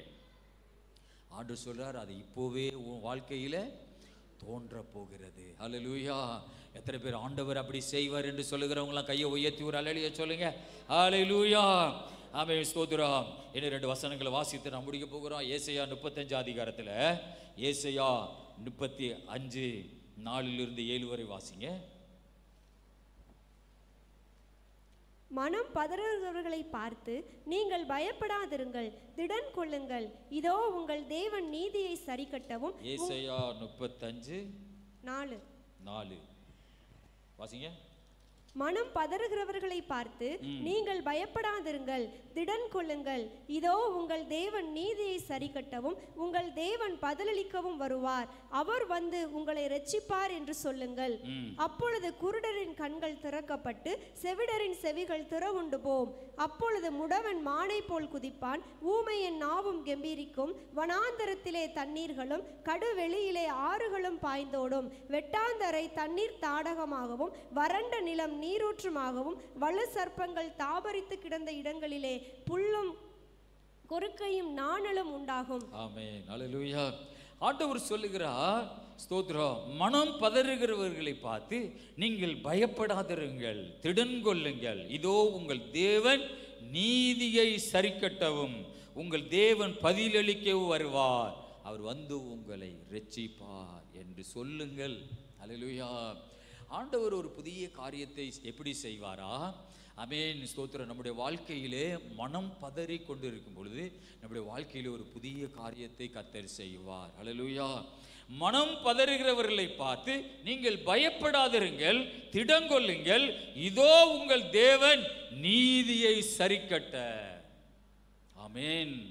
உங்களுக்காக யுத்தம் பண்ண, உங்களுடைய வாழ்க்கையிலே நீதியை சரிக்கட்ட உங்கள் தேவன் பதிலளிக்க வருவார், அவர் வந்து உங்களை இரட்சிப்பார் என்று நீங்கள் அவர்களுக்கு சொல்லுங்கள். ஆமென். அடுத்த வசனம் சொல்லுகிறது, அப்பொழுது குருடரின் கண்கள் திறக்கப்பட்டு செவிடரின் செவிகள் திறவுண்டு போம். இது இயேசு கிறிஸ்துனுடைய ஊழியத்தை குறிக்கிறது. அல்லேலூயா. இயேசு இந்த உலகத்தில் வந்த பொழுது ஒரு புதிய காரியத்தை கர்த்தர் செய்தார். அல்லேலூயா. முடவன் மானை போல துள்ளி குதிப்பார், ஊமையின் நாவு கெம்பீரிக்கும். வனாந்தரத்திலே தண்ணீர்களும் கடுவெளியிலே ஆறுகளும் பாய்ந்தோடும். இயேசுடைய ஊழியம் நொண்டி மானை போல துள்ளி குதிப்பார். இயேசு இந்த உலகத்தில் வரும்போது புதிய காரியத்தை செய்யத்தான் இயேசு இந்த உலகத்துக்கு வந்தார். அல்லேலூயா. முடவன் மானை போல துள்ளி குதிப்பார். அல்லேலூயா. வனாந்தரம் தண்ணீர் தடாகமாய் மாறும், அவாந்தர வெளி ஆறுகள் பாய்ந்தோடும்படி கர்த்தர் செய்வார். ஏது அப்படி சொல்றார் என்றால், புதிய காரியத்தை செய்கிறவர் நம்ப முடியாத புதிய காரியத்தை செய்வாரா? அல்லேலூயா. நம்ப முடியாத ஒரு புதிய காரியத்தை கர்த்தர் செய்வாரா? வனாந்தரம் தண்ணீர் தடாகமா மாறும், அவாந்தர வெளியிலே ஆறுகள் பாய்ந்து ஓடும். அல்லேலூயா. கர்த்தருக்கு ஸ்தோத்திரா. உன் வாழ்க்கை வனாந்தரம் மாதிரி இருந்தா அந்த வனாந்தரத்துல தான் கடவுள் வழியை உண்டாக்குவார். அல்லேலூயா. ஆமென். வலிய தண்ணீர்களிலே பாதையை உண்டாக்குகிற ஆண்டவர் உன்னுடைய வாழ்க்கையின் வனாந்தரத்திலே உனக்கு ஒரு வழியை உண்டாக்குவார். வனாந்தரம் என்பது ஒரு வறட்சியான ஒரு வாழ்க்கை. அந்த வறட்சியான வாழ்க்கையிலும் உனக்கு ஒரு வழியை கர்த்தர் உண்டாக்குவார். அல்லேலூயா. உனக்கு ஒரு கஷ்டமான பாதையிலும் கூட நீ முந்தினவைகளை மறந்து விட்ட ஆத்துமாவாய் இருப்பாய் என்றால் அந்த வனாந்தரத்திலும் உனக்கு ஒரு வழியை கர்த்தர் உண்டாக்குவார். அல்லேலூயா. வனாந்தரம் கஷ்டமான பாதையிலே நீ நடந்து வருவதற்கு ஒரு வழியை கர்த்தர் வைத்திருப்பார். யாரும் அந்த வழியை அடைக்க விட மாட்டார். ஏன்? நீ கர்த்தரையே நீ நம்பி இருக்கிறாய். நீ கடந்தவைகள் எல்லாம் மறந்துட்ட. இப்போ நீ என்னையே நம்பித்தான் நீ வர்ற.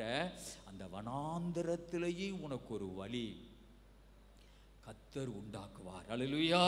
கர்த்தருக்கு ஸ்தோத்திரம். அப்பொழுது குருடரின் கண்கள் திறக்கப்பட்டு செவிடரின் செவிகள் திறவுண்டு போம். அப்பொழுது முடவன் மானை போல குதிப்பான், ஊமையின் நாவு கெம்பீரிக்கும். வனாந்தரத்திலே தண்ணீர்களும் கடுவெளியிலே ஆறுகளும் பாய்ந்தோடும். வெட்டாந்தரை தண்ணீர் தடாகமும் வறண்ட நிலம் நீர்வற்றுகளும் மாறும். அதுதான் கடவுள் செய்கிற ஒரு புதிய காரியம். கடைசியாக ஒரு வசனத்தை நாம் வாசித்து நாம் முடிக்க போகிறோம். வெளிப்படுத்தல் 21ஆம் அதிகாரம். வெளிப்படுத்தல் 21:3-5 வரை வாசிப்போம். மேலும் பரலோகத்திலிருந்து உண்டான ஒரு பெருஞ்சத்தத்தை கேட்டேன்.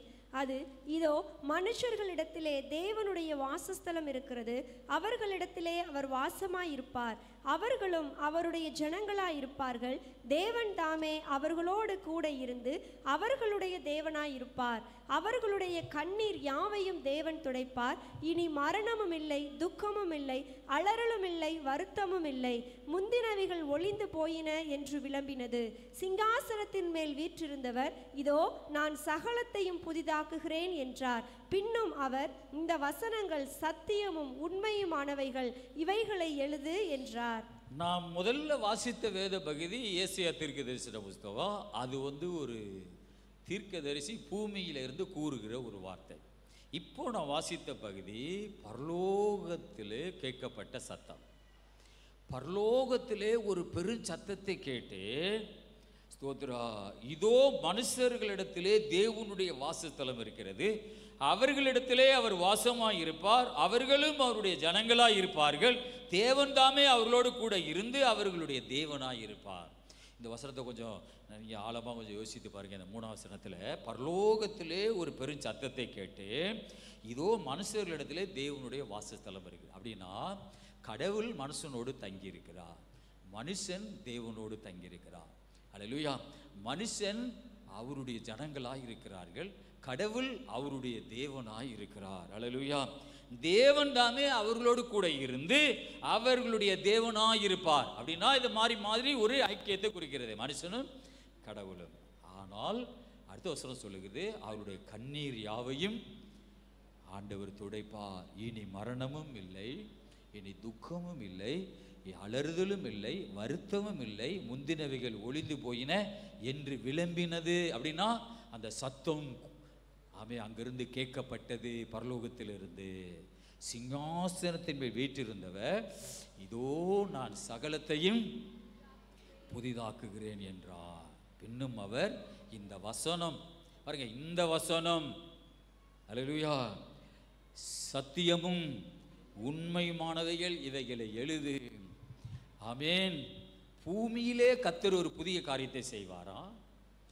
நாம் மரித்து பரலோகத்தில் போகும் பொழுது அங்கேயும் ஒரு புதிய காரியத்தை செய்வாராம். பரலோகத்திலே என்ன புதிய காரியத்தை செய்ய போறா?